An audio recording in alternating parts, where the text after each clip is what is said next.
Welcome, friends, it's the MovieFilm Podcast. MovieFilm Podcast, enjoy the show. Zachy and Brian are talking about the movies. MovieFilm Podcast on the radio. Welcome to MovieFilm. It is episode 244, brought to you by Mr. Boy Productions. I am Zachy Hassan, and he is Brian Hall. Yes, I am. Brian Hall on the flip side of his 42nd birthday. Yeah, that's right. Wow, I almost forgot it happened, honestly. Slightly older, maybe wiser. I don't know. Hopefully a little bit, yeah. We'll find out today.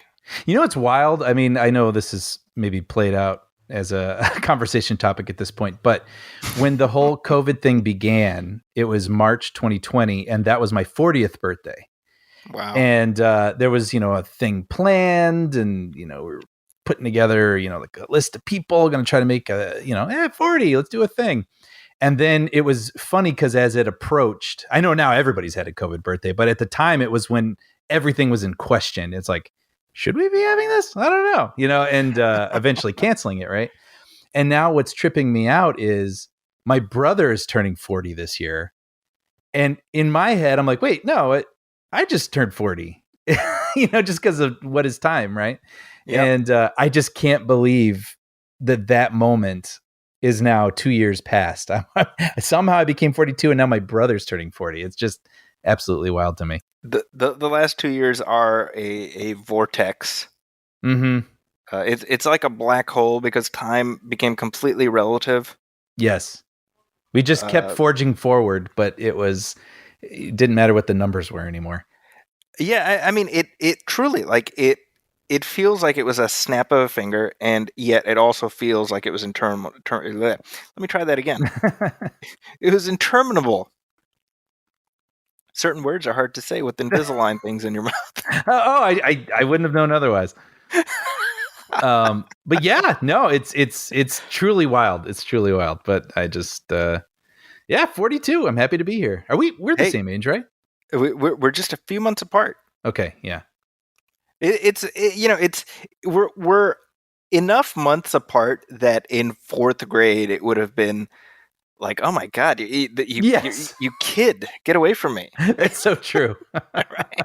Yeah. Yeah. Even though there were certain kids in your grade just due to their birthday that were either younger or older than you by several months. Mm-hmm. Right. But it's like, it was sort of like the grade. I mean, it's like fifth grade if you were in fourth grade, or like third grade, like it just, yeah. I don't know what it was.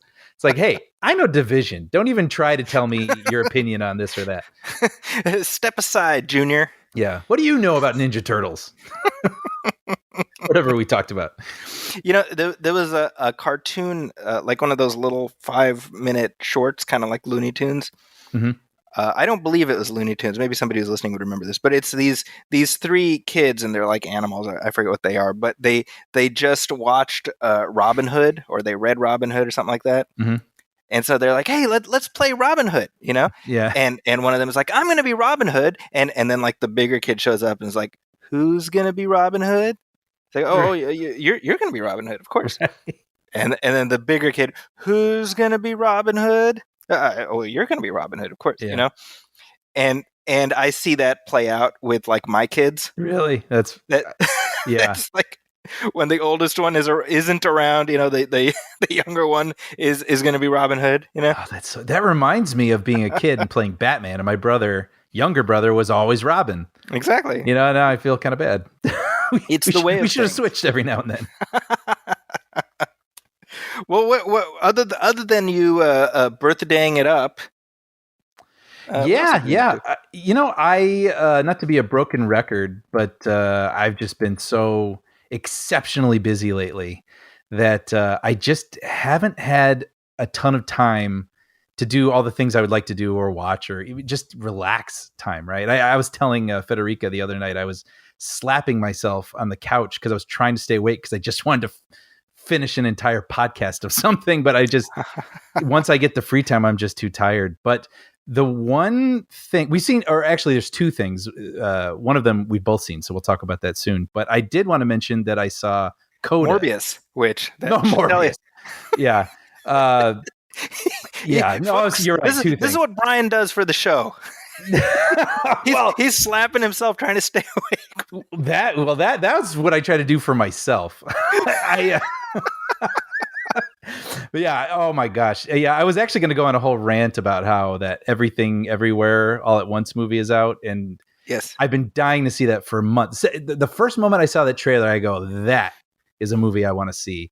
And with the limited time I have, instead of driving to go see that, I went and saw Morbius. I took the 90 minutes of free time I have. Didn't read the book on the shelf I've been dying to read. Didn't listen to the podcast that's been building up, Nope, I went and saw Morbius. And we'll talk about that in just a bit. But you know what, though? I've been here before. I remember there was the first time I did this. I actually don't remember what it was. I think it might have been that Stephen King movie with Idris Elba. Oh yeah, that's right. Where you were like, Tower. This is an ask. Oh, the Dark Tower. And right. And the thing is it's not that movie was even that offensive. It was just poorly done. I mean, the content seemed like something I should have liked, but I just remember seeing it. We both knew it was getting abysmal reviews. And I remember like doing like a text story. Like I just kept taking pictures of me being angry, leaving the house and sending it to you, being at the street corner across from the theater and being angry at you and sending the picture. Then I took a picture of me before the movie starting with my popcorn being angry. And then like with the lights coming up being angry. But now I know that these movies are going to lead to very fun conversations. Sure. So I have to admit, going to Morbius, I was like, I know this is going to be a lot of fun. Tomorrow, not tonight. But yeah, we'll get to Morbius. And then we saw something else I think we're going to discuss probably right after I talk about Coda. But first things first, Coda, Best Picture winner. That's Coda. Right. Yeah. Did you see that coming, by the way? Did I see it coming? Yes, I did. And not because I'm some great prognosticator, but that seemed to be the direction that the conversation was headed. Isn't it kind of interesting, the whole Oscar conversation? I actually saw some website, I almost want to say it was AV Club, where they were saying the best picture frontrunners for next year, even though it's only March. And it's like, right. It's like this conversation just must continue somehow, or lest the chain be broken. I don't know. But it is funny to see what begins as a front runner, right? Which I would assume it'd be Power of the Dog. I think that was that's right. Which is funny because I feel like there was always an asterisk attached to that, where it was, I didn't really feel that much for it, or even really like it all that much, but this is probably going to win Best Picture. I felt like I was seeing that a lot.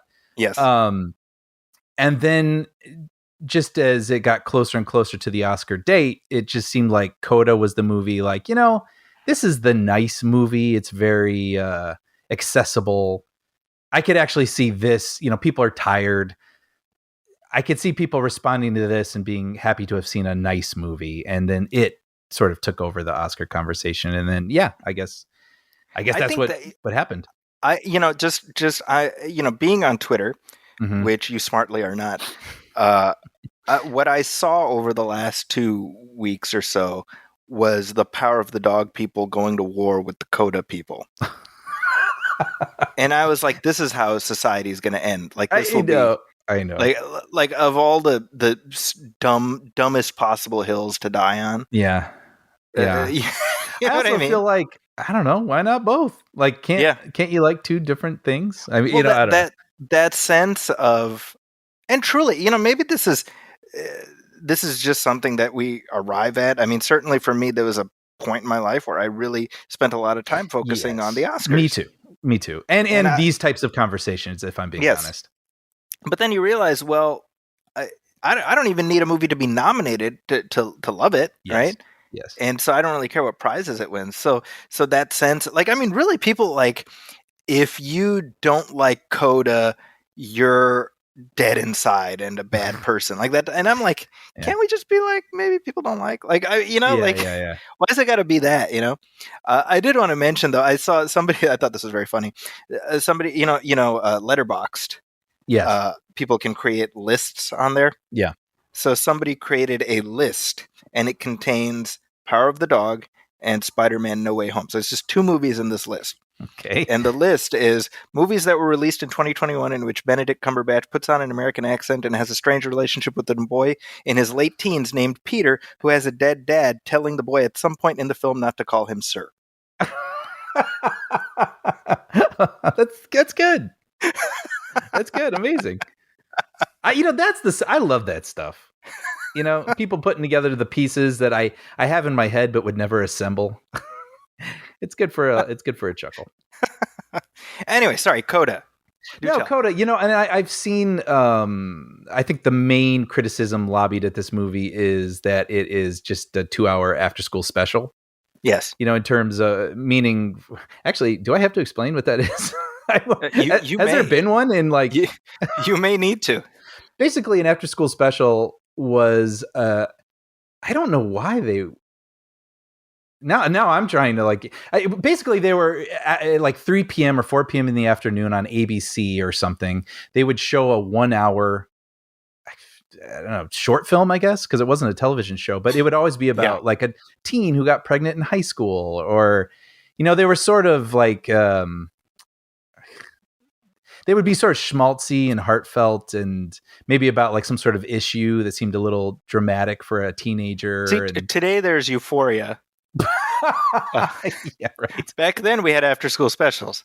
Yeah, but they were very like sort of light, right? Like there'd be some sort of like dramatic thing for a teenager, and by the end, they learned a lesson. And I wonder who paid for those. Now I'm starting to ask so many questions about this.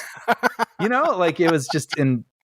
I don't know. Anyway, but this movie, the IMDb description says, as a coda, which is a child of deaf adults, Ruby is the only hearing person in her deaf family. And when the family's fishing business is threatened, Ruby finds herself torn between pursuing her passions and fear of abandoning her parents. So, I knew this sort of criticism as I went into it, and it's a perfectly nice movie. I think if people fear it's going to be too schmaltzy for them, it will be. And that's fine. It's perfectly nice. It's another Green Book type. Yeah, kind of. And that's not true, and that's not meant as a pejorative. But yeah, I know that movie gets a little loaded. But yeah, no, it's just trying to be nice, and it's bringing you into a world, of people's experiences that may be a bit different from yours, and I thought it was perfectly sweet. And it's based or it's a remake, I should say, of a French movie that I'm going to absolutely butcher the pronunciation of. Federica's going to hit me later. La Famille Blier, I think. And she was a huge fan of the original movie. And so she was like, it was nice, but I wish I could show you the original, which apparently is incredibly hard to find, even streaming. And she, it culminates in the girl singing a song at the end that is packed with a lot of meaning. And she preferred the song in the original. And she played it for me on YouTube. And I was like, oh, yeah, I can see that song felt a bit more sweeping, and the lyrics were a bit more relevant to her specific situation. And I could see where that would pack a bigger punch maybe than this one did. But I mean, there really honestly isn't a ton to say about it, other than if you just want to watch something nice, I think Coda is perfectly fine. And I saw that after winning Best Picture, it did help Apple TV subscriptions go way up. Oh, I'm sure. Well, if I'm not mistaken, this is the first streaming movie to win Best Picture. Yes. Right? Yes, which is crazy because Netflix has pushed hard in the past several years. Oh, right? Yeah. They've got to feel like somebody peed in their oatmeal. Yeah. Yeah. But yeah, I don't know. What you gonna do? It's funny because being on the press list, I'm fully aware of how much these streaming companies invest into awareness, right? Because I get boxes of various tchotchkes and whatnot that arrive at my house, yes. Right? So for the past several years, I've had these big monstrous coffee table books arrive from Netflix. Yeah, that become a problem for me. Right, because they're so nice, but it's like what? What am I supposed to do with this? And then Apple TV Plus, I get boxes from them, right? really massive things. And just to be, I've said this before, but that's not to hoist myself up as being like amazing because they're sending me this stuff. I'm more like, think how much money they're spending if they're sending it to me. Sure. Because I'm very low on the totem pole, you know. I almost take for granted that I see this stuff so often, but for those that don't aren't in this orbit, like it's funny because I haven't been on very many lists of receiving these sorts of things, when the Emmys or the Oscars come out, but they send out screeners and these elaborate sort of swag. Anyway, but when you work in like production companies and stuff, so many people receive these things and they get overloaded with these box sets from Showtime of all the shows they want nominated for Emmys. They all bring it into the kitchen, and it's basically like, please take this stuff because they don't know what to do with all of it. And so I've definitely picked some things up or looked some things over, and you feel compelled to take it because it's so nice. Right. I mean, again, with like this is one I actually have taken, but like Showtime, they had a Blu-ray for one episode each of all their shows they wanted to get nominated. And they have it in this really just sophisticated, like high-end feeling set, right? Where each show has its own sort of case and it's put in some sort of big overarching collection box. And it just feels nice to the touch. It feels like, an Apple product, right? When you buy like an Apple product and you don't want to throw away the box because it's so well put together. And it's just amazing. Yeah. You think about all the money but what ultimately do you do with it? That's right. Well, I got it from Apple a couple weeks ago, and this was to tie in with, with the Severance, I think the Adam Scott show. And they sent like a coffee press and like mugs and stuff and like a bag of coffee. Yeah. I'm like, this is actually really cool, Yeah. And then like a week later, I got another box, and it was God, I want to say it's called like All Night Party, something like that. Oh, is that? Yeah. Okay. That comedy show, like murder mystery thing. Yes. Okay. That's right. And so there's like cups in there, and then this big bottle of vodka. Wow. Now, we're a Muslim family. Sure. So I opened this up. I'm like, what? Right. So I was telling Amina, I was like, what we should do? We should just take that bottle and just like put it like in a place of prominence, like on a coffee table or something to the side, and just leave it there and not say anything. And just when people come over, see if they like just wait for a reaction. You should also replace it with water. Oh, sure. And then, like that's even better. You guys, like you and your wife fake an argument or something, and you're like, and you just go over there and pour yourself a drink, and But yeah, like to my point, like now it's like, okay, now we got to figure out what to do with this. Yeah. No, I remember working at a movie studio, and they would give us this stuff that they would be sending to other people, and it was cool stuff. It was like clocks and watches and all sorts of things. And I used to think like, you could sell this stuff. Yeah. But instead it's just this really cool stuff that a very, very small group of people are going to actually get to see and enjoy. That's right. I do want to, by the way, speaking of Coda, Troy Kotsur. Oh, he's fantastic from what I've seen. Yeah, he won Best Actor. Yeah. And he is very, very good. Actually, all the performances in this movie are very good. I think, again, just going back to the people being like the after school special, I think it's just in terms of the narrative.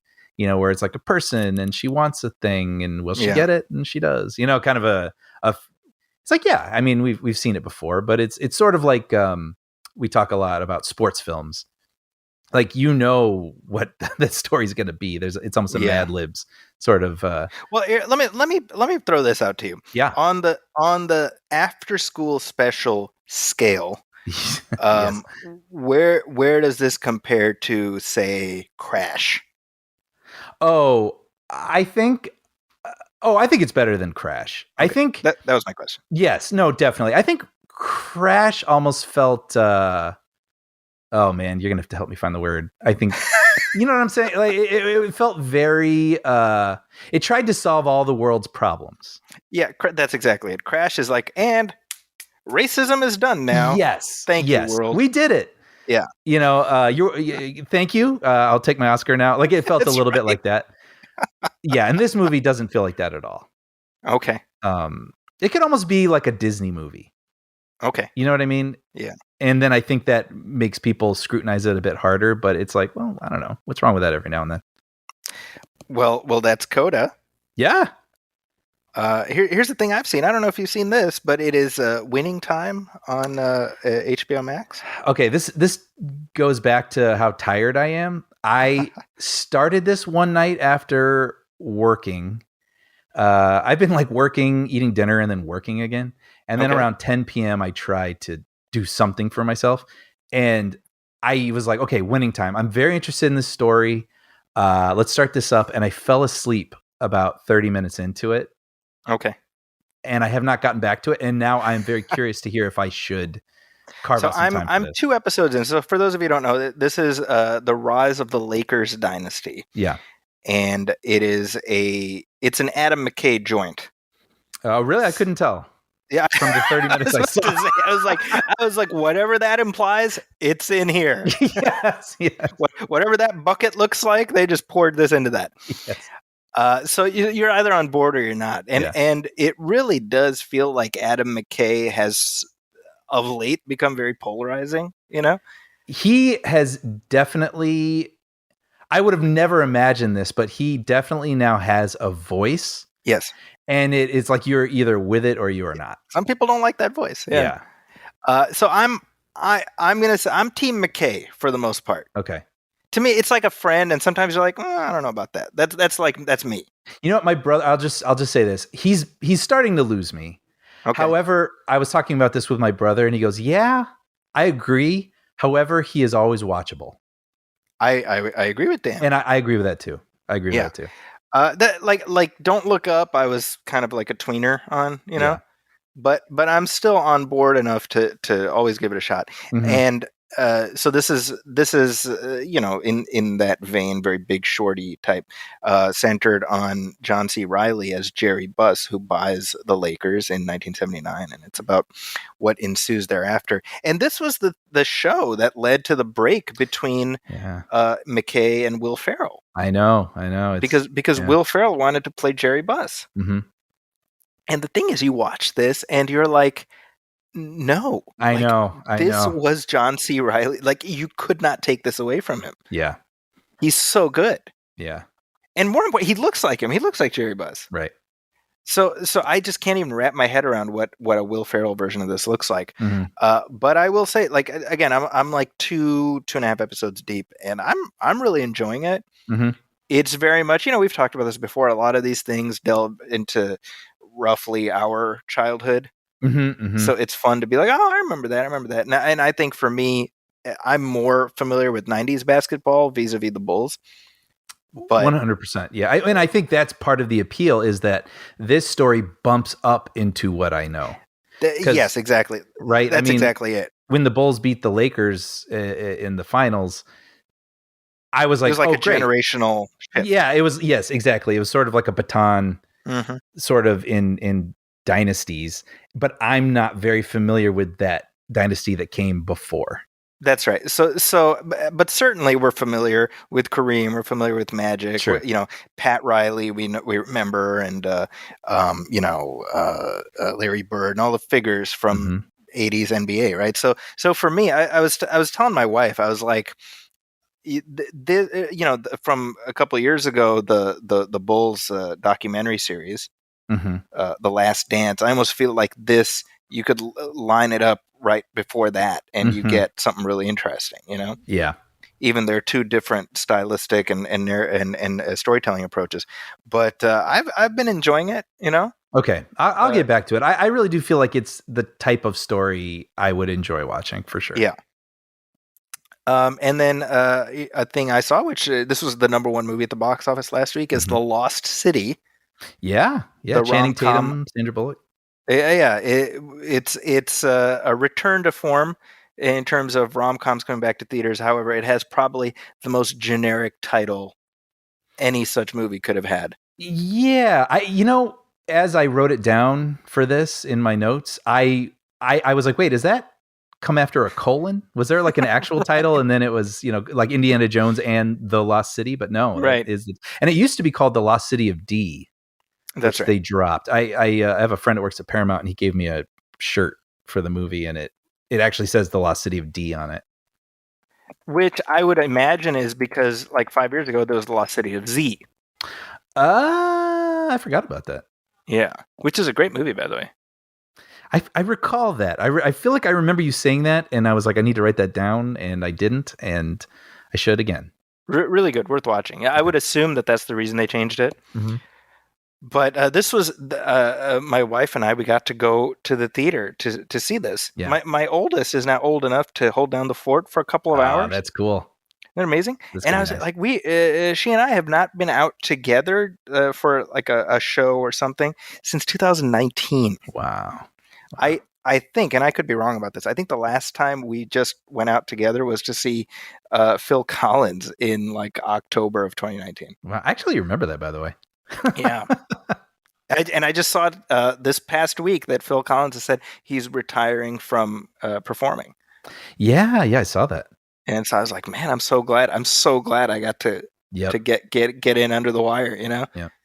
But the Lost City, I don't even know what to say about this because I think it's entirely fine. Mm-hmm. It's not something I'm in a hurry to rewatch, but I enjoyed it for what it was.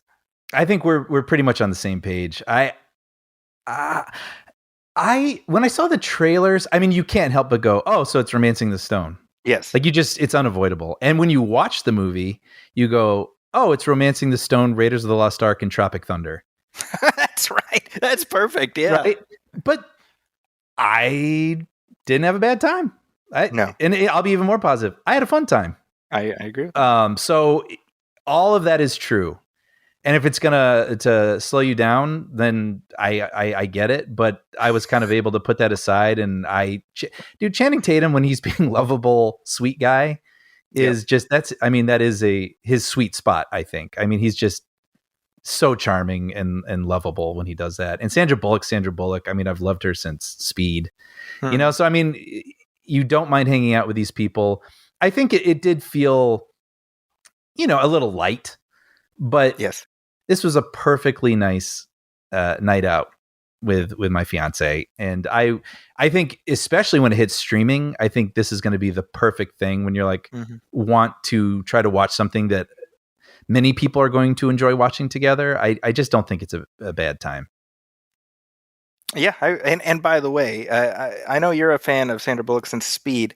I'm going to one-up you. I've been a fan of Sandra Bullock since The Return of the $6 Million Man and the Bionic Woman 2, Bionic Showdown. Which, wait, was that a TV movie?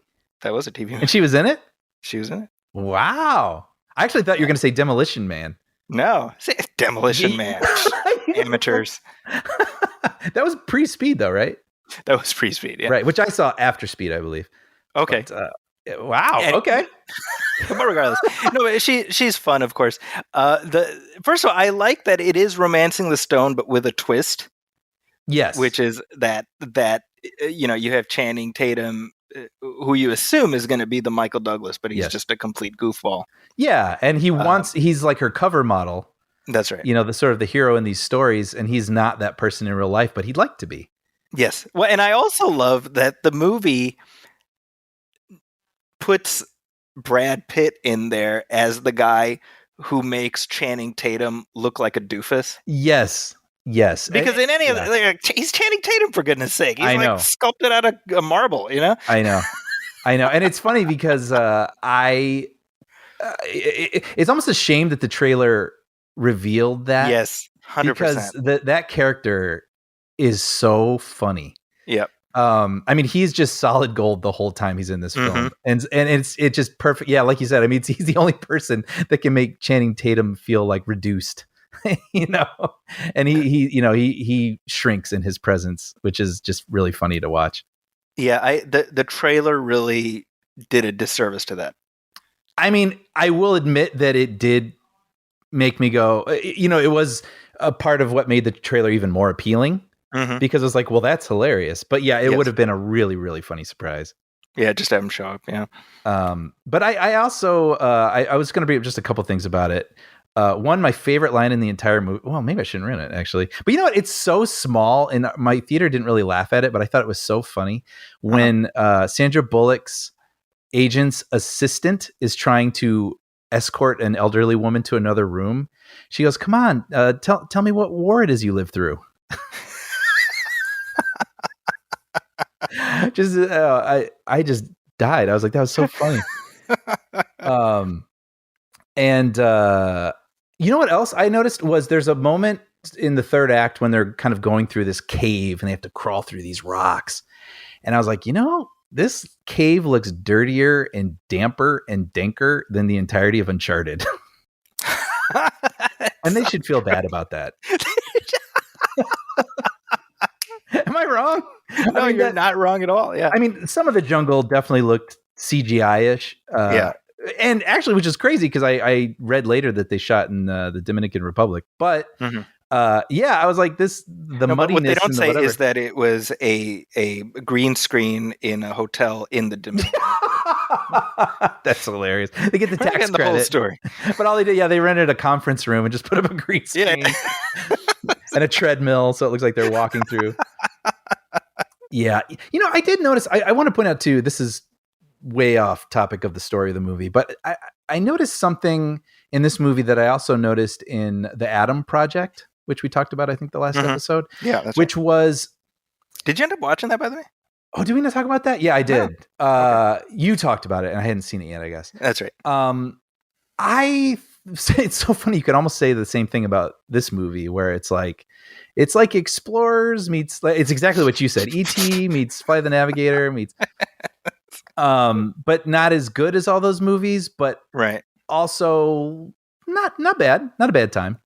Yeah. I think I like this movie more than that one personally. 100%. Yeah, for sure.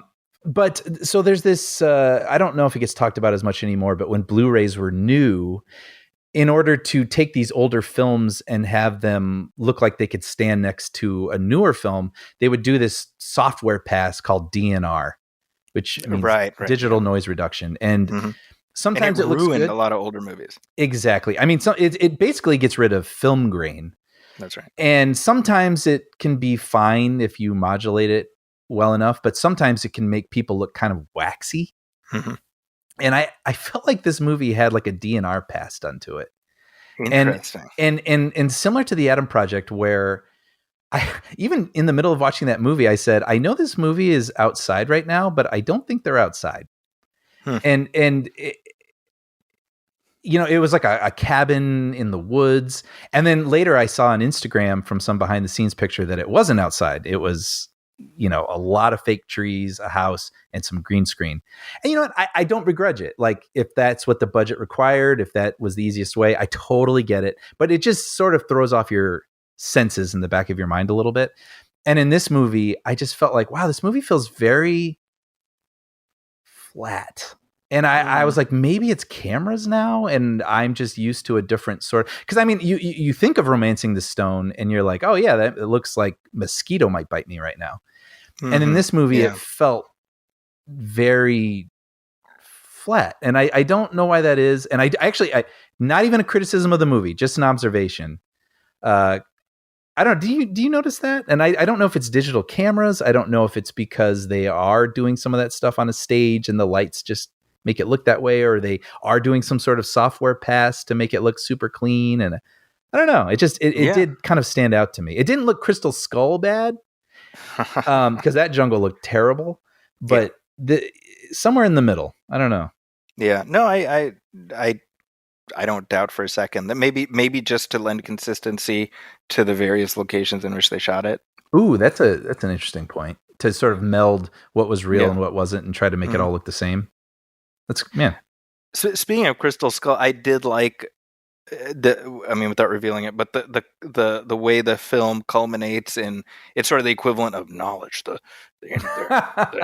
gift was knowledge, or whatever. Like the version of that's in this. Yeah. I was like, oh, that's sweet. It actually worked for me. Yeah, I felt the same way. Oh, which reminds me, now that I'm thinking about the ending, Daniel Radcliffe, I was about to bring him up. dude, he's great. Right? He is great. He is just completely going for it in this role, and it doesn't feel.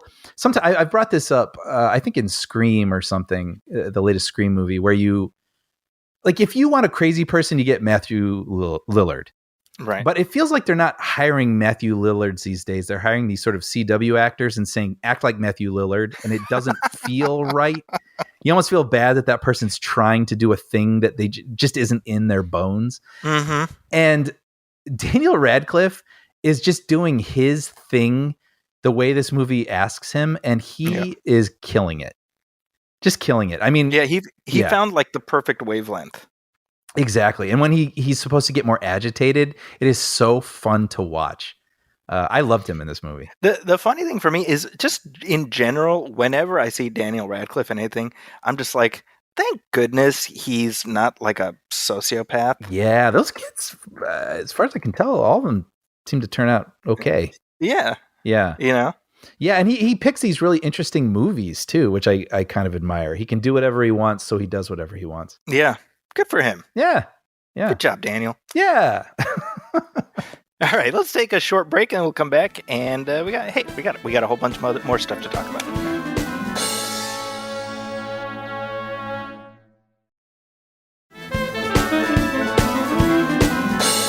And we are back. And hey, Brian, you know who else is coming back? Who's that? That would be Pete Maverick Mitchell.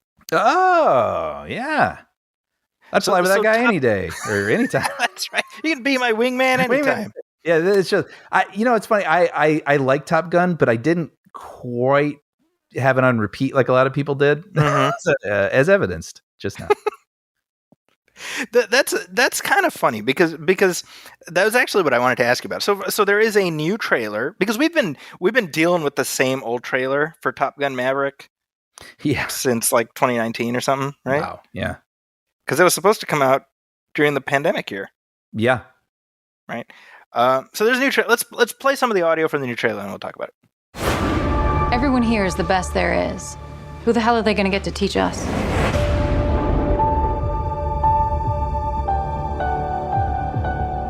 Captain Pete Maverick Mitchell. Let me be perfectly blunt. You are not my first choice. You are here at the request of Admiral Kazansky, a.k.a. Iceman. He seems to think that you have something left to offer the Navy. What that is, I can't imagine. With all due respect, sir, I'm not a teacher. Just want to manage expectations.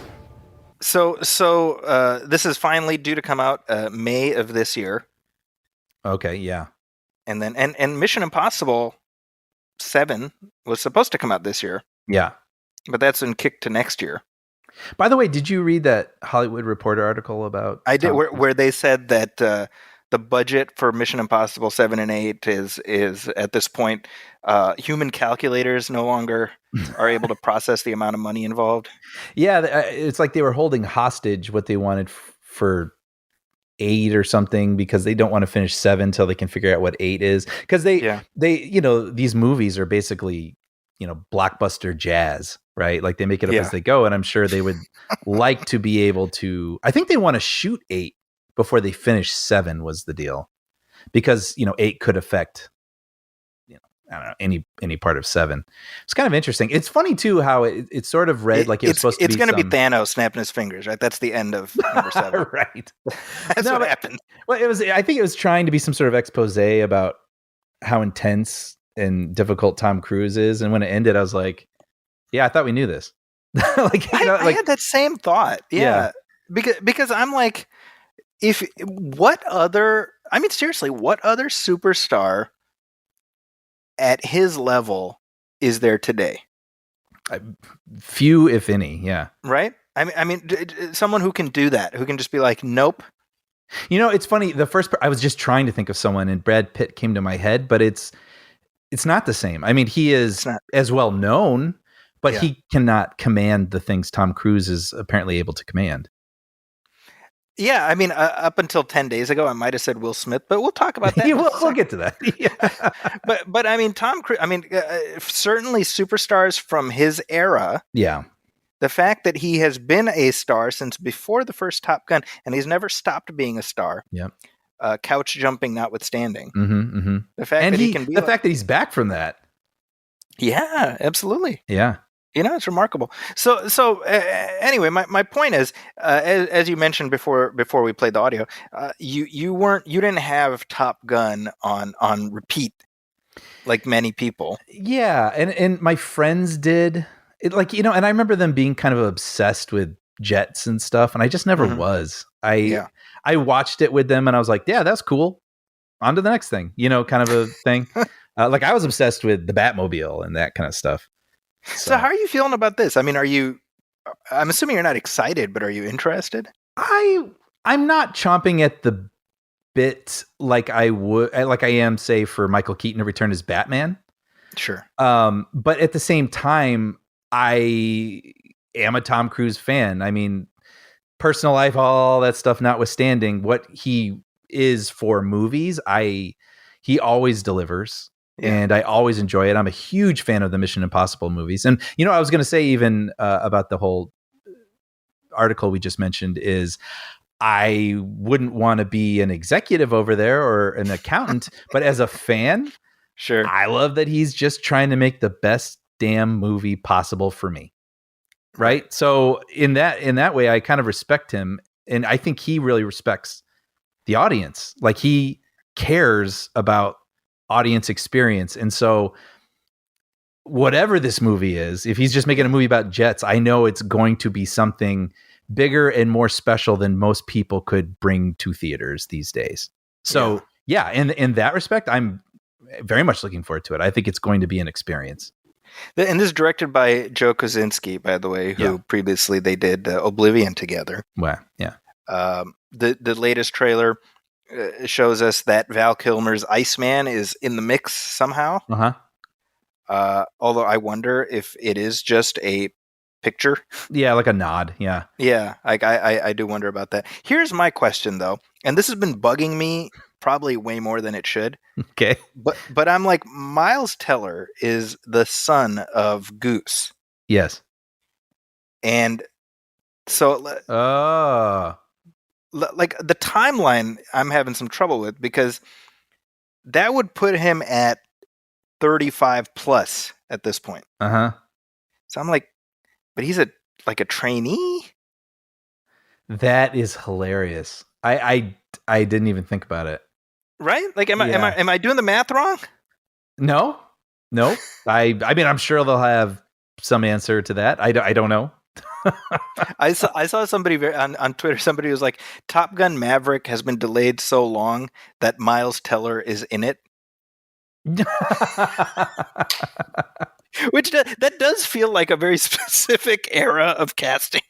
Yeah. It's funny. He went away for a minute. It feels like people sort of were not digging him for a second there, and now some time has passed, and he has this, and he has that Godfather series on Paramount Plus. Right? Which I'm not sure what I think about that, just based on the trailer. I'm always a sucker for that stuff. Yeah, like a story like that, whether it's any good or needs to be told remains to be seen. But yeah. Wait, so what do you think of the trailer, or what's your anticipation level for this? That I've been thinking about it because I would say, I grew up with Top Gun, but it's not a movie I had a huge affinity for beyond like listening to the soundtrack and stuff. Yeah. So I'm not sitting here like, what's Maverick been up to? Because it's just a Tom Cruise persona, right? It's, I mean, he's just doing the Tom Cruise character in this. Yeah, and it's not the same degree, but it's also weird when that character, we know them as sort of a young snot, like, or it makes me think of like Dumb and Dumber when they made the sequel. Yes. And it's one thing for them to be in their late 20s acting like complete buffoons, but when you're watching like a 50-year-old person behave that way, it almost becomes sad. So yeah, absolutely. I had that thought because there's a scene in the trailer where John Hamm's character, who I think he's like an admiral, even though he's much younger than Tom Cruise, and he's like, we want you to come back, and maybe there's something you can teach them or something like that. And Maverick's basically, I'm paraphrasing, he's like, well, I'm not going to teach him anything. right, exactly. Yeah, it's just like, dude, come on, man, grow up.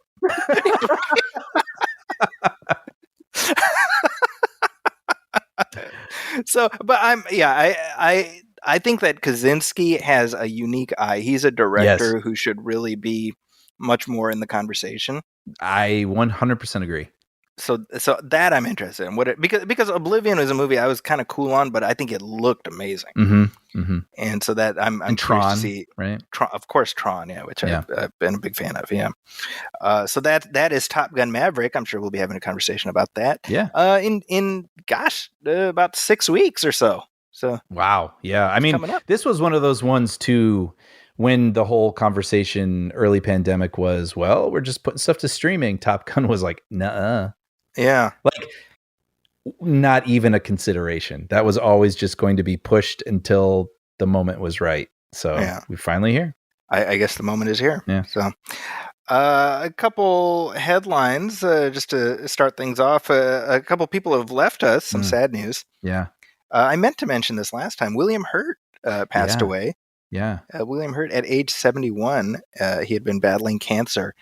And William Hurt was kind of a complicated person. Yes. We were talking about Coda earlier, and which co-stars Marlee Matlin, and unfortunately, when William Hurt passed away, one of the things that sort of resurfaced was the fact that they had been in a relationship when they made Children of a Lesser God, and it was a very unhealthy, abusive relationship. Yes, and all of that sort of came back out, and so you have this, again, complicated narrative that emerges where you have to balance what were objectively terrible things with the fact that this was a uniquely talented performer.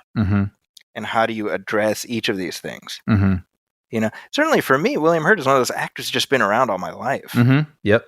And so, like, that sense of like, man, like, he's gone. Like, that did kind of hit me in a way, because he's somebody I've appreciated his performances more often than not. I mean, and he's just sort of always been there, right? I mean, he's involved in the Marvel movies. It's so, I saw somebody online say something to the effect of like, if all you know is if all you know William Hurt from is the Marvel movies, then you're doing it wrong or something like that. And I was thinking like, well, but that's how you're exposed to these actors. Yes. And then it becomes a vehicle into a wider world. Yeah, I mean, that's like, I don't know, me being 12 and someone saying like, "Oh, you've never seen Casablanca," and like giving me shame. I'm like, well, why don't you recommend Casablanca to me? Like don't shame me. Like, feed my interest. Well, the first time I really became aware of William Hurt in terms of his name and who he was probably like Lost in Space. Oh, yeah. Like I had seen him in other things. I know I'd seen Altered States, but I didn't put name and face together in the same way, right? Yeah.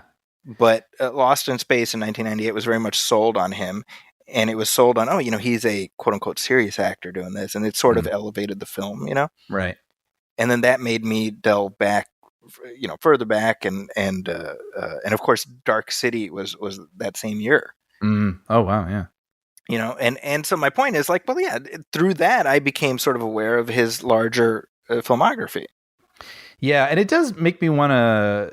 I'm sort of looking at it now again. Like Broadcast News was one of those movies that came up a lot after his passing. Just a lot of reverence for that movie, and I know I've seen it, but I've spoken of this before. But there was a moment when Netflix was new that I just tore through movies that had always been on my list, and so some of them it was more like a marathon than something that I actually sat down and really watched those films, and it made me want to go back and revisit that because I really don't remember a lot about it, if I'm being honest. That's a good one. That is a good one. Yeah, and even Body Heat. I've never seen Body Heat, and knowing that that's Lawrence Kasdan, right? I just always remember that was like the sexy box at the video store, like, That's right. But I'm like, wow, Lawrence Kasdan. I'm after watching Silverado, I'm realizing I mean, I love this guy obviously for his involvement in Raiders of the Lost Ark and Star Wars and stuff. And I'm like, oh, he's a guy I want to catch up on his work. And so that's one I want to check out. Kasdan did Wyatt Earp. Right. Which makes that film like it's just hard for me to write it off completely. Right. Because I'm like, there's stuff in there that I think is very well done. Yeah. But yeah, I mean, William Hurt obviously of late best known for his involvement in the Marvel films. His last appearance as General Ross was in Black Widow. Mm-hmm. And I mean, that's a fairly integral character, so that it's a shame that he won't exist in that universe anymore. Mm-hmm. Yeah. But the other thought I had was, unfortunately, I mean, he was also in Midnight Rider, the film that was never finished. The Sarah Jones. It was funny that like tingled a thing in my brain and I couldn't place it. Yeah. Wow. Oh, I didn't know that. Yeah, I mean, he was the star. He was on the train. Are you trestle. kidding me? Well, I must have. I'm sure I read that. It's just completely escaped my mind. Wow. Yeah. Huh. Oh, how horrifying. So that's unfortunately to have that. Whatever. I mean, obviously, that was not something he had any control of, but still to have that sort of association couldn't have been easy for him. Yeah. Well, I have to ask you also. A movie that gets spoken about a lot is The Big Chill. Yes, and I've never seen it. And have you? I have seen it. Yeah. It's so weird. It was such a. I think I was a kid when that came out, and I realized it was sort of for my parents. Like it was addressing their generation, and so I've always heard that it's good and people love the soundtrack, but I always felt like it wasn't for me. And I was just wondering if you think that that's a movie I should check out. I think it doesn't speak to me in the same way as to the people who appreciated it when it came out, but I think it's I mean, it's just this showpiece for all these great actors, right? Glenn Close is in there, Jeff Goldblum, Kevin Kline, Kevin Costner's wrist, right? Yeah, because him and Kasdan have had a long working relationship. Mm-hmm. I say that because he was in a scene. He was cut out of the film. He was cut, but I believe he was like the Harrison Ford of The Big Chill. Harrison Ford, of E.T. Oh yeah, that's what I thought you were. Sorry. Yeah. I needed to connect those dots. Yeah. There was a TV show in the early '90s called 30-something. Yeah. Oh yeah. Do you remember that? I do. 30-something was like the TV series version of The Big Chill. Yes. So I've always, I think years ago on the show, I sort of joked that 30-something, when I think of that, I remember people in beards with like collared shirts beneath sweaters and everything was serious. And I was like, if you made 30-something now, it'd look more like The Big Bang Theory. Yeah.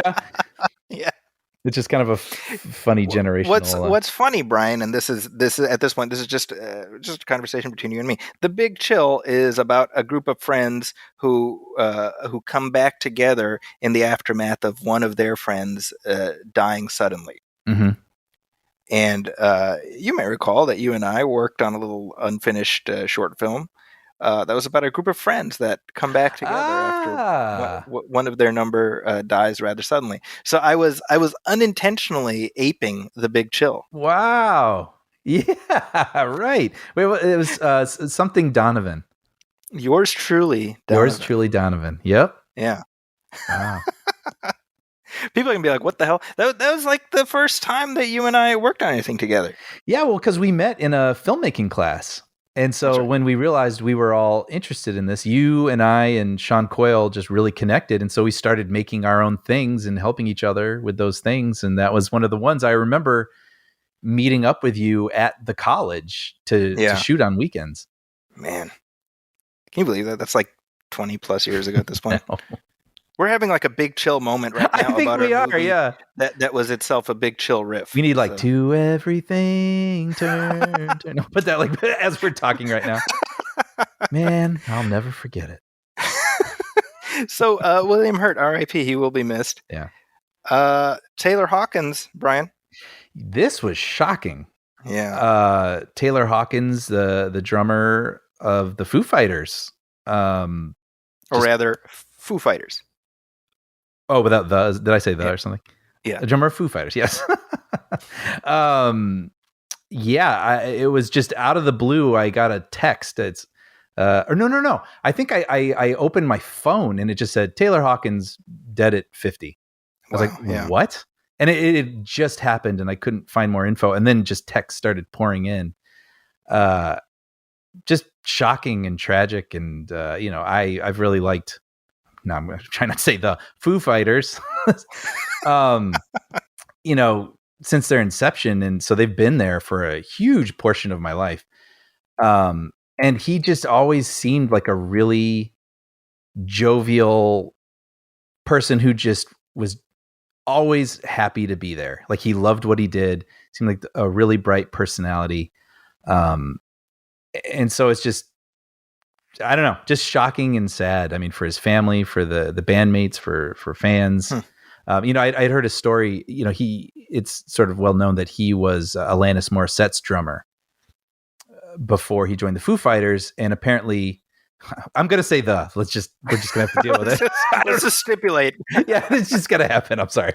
But apparently there was some sort of festival and Taylor was talking backstage while he was working for Alanis Morissette, talked with Dave Grohl, seemed like they hit it off. He came back and Alanis said, so how long do you think it is till you leave me for them? Like she knew in that moment he belonged with them. Wow. And that's exactly what happened. So yeah, that was really sad. I mean, tell me, I don't know if do you listen to them? I mean, not to the same degree you do. I know that you're quite a Foo Fighters fan. It happened that I've said, I think before, I think I've said that a lot, and which means I repeat myself a lot on the show, but there's like an age when you discover your music. And so growing up, you listen to what your parents listen to. And I still love what my parents listen to, the 60s stuff, oldies and Beatles and all that stuff. But then when Nirvana came out, I was like, wow, this is like the Beatles, but harder, and it just really captured my imagination. I picked up a guitar. I learned to play it. It just really, that was the first band that was sort of my band. And so after, the tragedy with Kurt Cobain, hearing that Dave Grohl was going to go do a band, I mean, it almost in my young mind was like Nirvana Part 2, right? And so I was a fan before they even put the album out. I was ready. Yeah. I was ready to go. And then it was to my delight that the album was awesome. And honestly, I think their first album still may be my favorite. But yeah, they've just always been there. They've grown and evolved. They've been around obviously for a very long time. But I've just always admired that they seem to be one of the last representations of like a rock and roll band in popular music, So even if I haven't responded as much to their latter albums, I still very much love their energy. I've still seen them live several times just because I love the show. I don't know. It's also just to speak to Taylor specifically again and Dave Grohl, they really just seem to have this bond. And I read Dave Grohl's book Storyteller recently, and he was talking about how he's basically a brother from another mother for him, and just knowing how tight those guys were. I mean, heartbreaking. And you think about what Grohl went through already,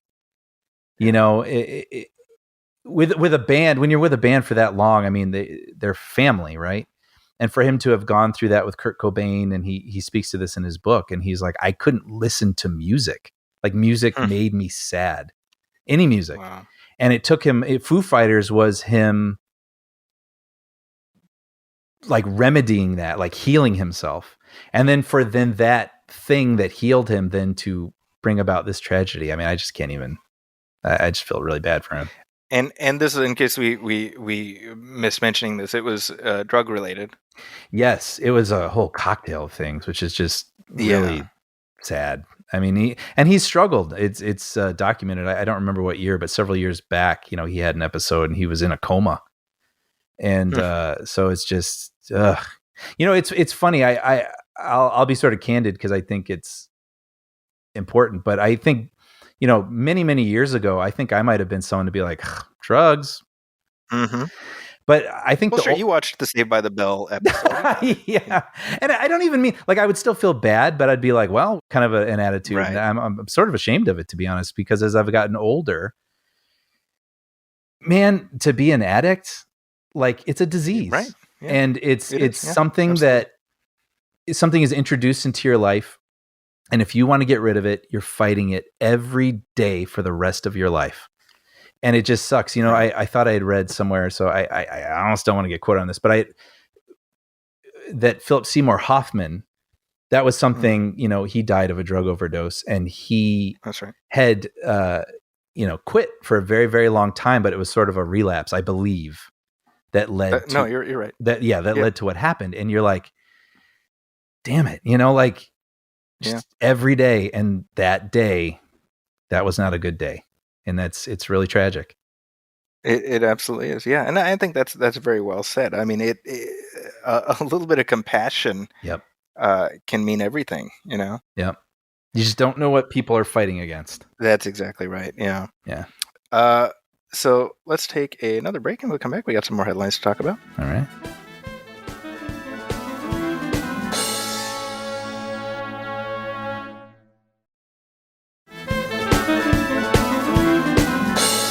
Hey, so this past weekend was the Oscars, Brian. Oh, was it? Yeah, I don't know if you heard. It's funny how last year's Oscars had the lowest ratings in Oscar history, right? And I don't even remember what was nominated. I would say it was one of the first Oscars I did not watch in years last year. And it's just incredible that people were wondering, well, how's this one going to go? Will anyone tune into this? Will anyone be talking about this the next day? And then one of the most memorable moments in Oscar history, not necessarily for good, it happens. And now it's all anyone can talk about. Now it's like, shut up, please. We're talking about something funny. Else. I'm actually sort of glad we're talking about it a couple days later also. Sure. Just because there have been sort of updates to it. And also I think we can talk about it with the weary exhaustion that's appropriate. I feel like we're bearing the lead. We should say we're not here to talk about the best picture and all that. We already did that. We're here to talk about the slap heard around the world. Yes. Which is Will Smith striding on stage after Chris Rock made a joke directed at Jada Pinkett Smith, Will's wife, and Will Smith kind of cold cocked him. Yep. Give him a hitch slap. Hitch slap, yeah. And then sat right back down and said, "Don't say my wife's name." Although he peppered a few profanities in there. And Chris Rock, to his credit, yes, was like, and the Oscar for Best Documentary goes to like he. Honestly, I've had a hard time rewatching it. It's just so profoundly uncomfortable. But I do remember being astounded at Chris Rock's composure. Like, he fumbles like 2 words right at the beginning, and then he just does it. He just does what he went up there to do. He stands on stage with the winners. I mean, it's kind of incredible. Well, I think if you are a grown-ass adult, you have not had to grapple with the aftermath of getting slapped. Like, that's not something that's in my database, right? Well, and especially in a auditorium filled with some of the most famous people in the world, knowing it's being broadcast around the world. Yeah. Like, all eyes on you. And like, what do you do in that moment? Do you retaliate? Do you say something quippy? Do you, there's a million things you could do, and he happened to pick the best option. Yeah. Who I felt really bad for? I felt bad for Questlove. Me too. Who got up to accept the Oscar for Summer of Soul, and ain't nobody listening to his speech. I know. Which was a great speech, by the way, I should say. And if you're listening to this, it's worth seeking out because it was actually a very good speech. Right. Because everyone's like, what in the world just happened? I mean, I don't watch the show anymore. I think I've said this before. Like I realized about 10 years ago, oh wait, I can save like 3 hours and just get the highlights. But we had a get together at my house. So my brother-in-law pulls out his phone. He's like, "Did you see this?" And we're watching this and watching it. We're like just frame by frame. We're like back and to the left, back and to the Right. and that's what everybody was doing. Is it staged? Is it not staged? And as you said, it's been several days at this point, and so the discourse has really taken over, and it's doing its own thing. Mm-hmm. I saw somebody on Twitter who said I was gonna give my reaction to the Chris Rock Will Smith slap incident, but then I looked at my hands and saw that they're white, and so I'm just gonna sit back and listen. I think I saw that too. I would, Brian, can I just tell you, I wanted to reach through my Twitter screen and just find this person and strangle them because it made me so mad. Because what kind of performative shit is that? Yeah, I know. I'm like, well, why'd you say anything then? Right. Yeah. But regardless, man, I have so many thoughts on this, and I'm curious to hear them. So I'm not going to listen. No.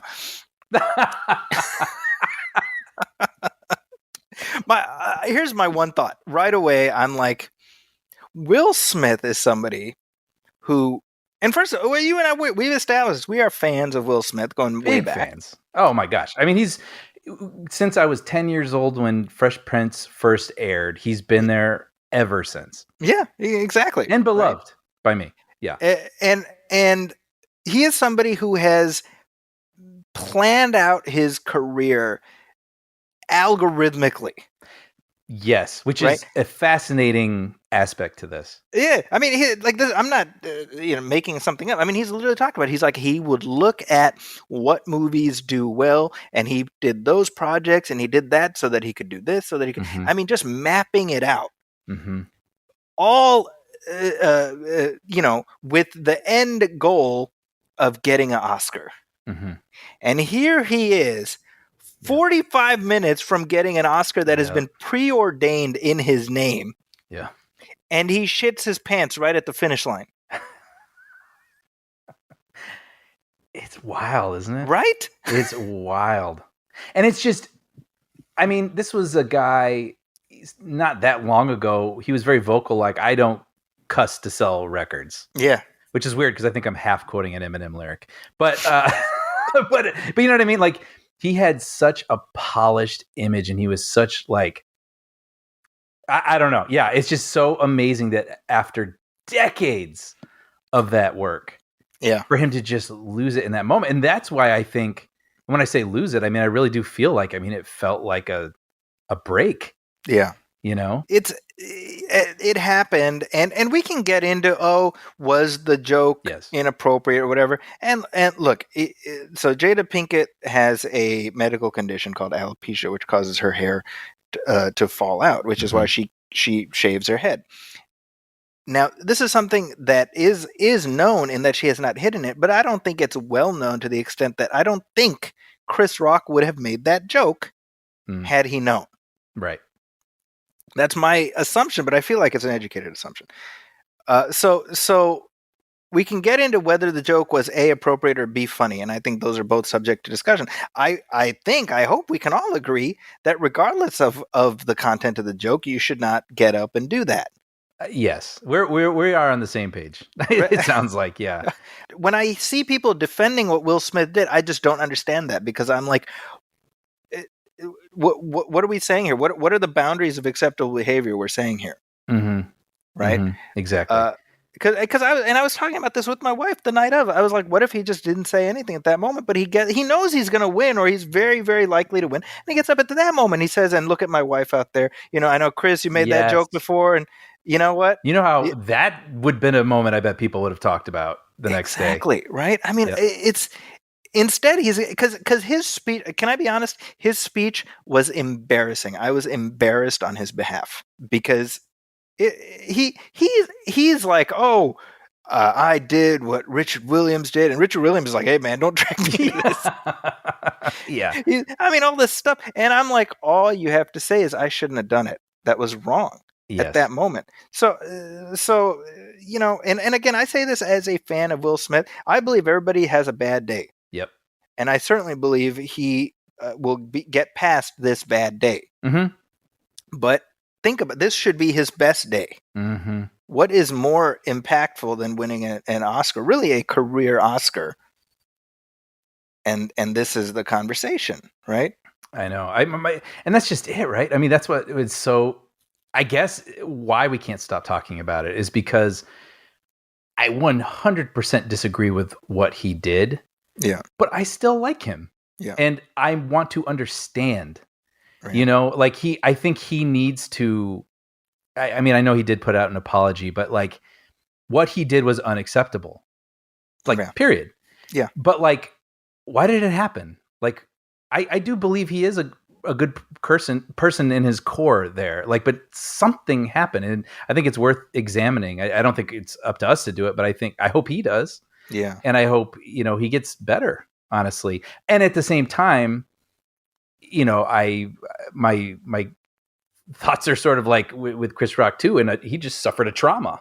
Yeah. You know what I mean? In front of so many people. And I just wonder what that even is going to become that he's going to need to work through. You just hope that both of those people come out of this healthier. It's a lot of the discussion I've heard is things like, you know, with specificity in regards to Jada and Will's relationship. Yeah. And all this. And so it's a reflection of insecurity there. And, you know, maybe, right? Mm-hmm. I have no idea. I do know that anybody in a non-celebrity circumstance who did something like that, there would be real consequences. Absolutely. Yeah. So the idea, to me, I find it baffling. He gets up there, he does that. He's not escorted out. Mm-hmm. And B, 45 minutes later, he gets a standing ovation. I know. For slapping the shit out of this guy. No. It makes no sense to me, right? And I mean, to me, the optics in terms of power and privilege, what celebrities are allowed to get away with, Mm-hmm. it baffles the crap out of me. Yep. Because let's transpose this into a comedy club. Chris Rock makes a comment about somebody in the audience. Is there any circumstance where they could get up and do something like that? Nah, not a chance. And sit back down and watch the rest of the set. Right. There's no way. Yep. So what happens here, you know? I know. You know, and at the same time, I mean, obviously, you know, something should have happened. It's very weird. And like you say, it speaks to his, you know, status and what it allows that he was able to stay. But I was also thinking, can you imagine being the producers of the show and going, yeah. And in seconds you have to make decisions. And I'm not, this is not a defense or anything. I just a thought experiment. Like, what do you do? Like, do you just go up to him and be like, what the hell, man? You know, like I mean, it's weird because people are like, oh, it just happened, right? And I'm like, that doesn't just happen. You don't just randomly slap people. Right. That was motivated and executed. Mm-hmm. Mm-hmm.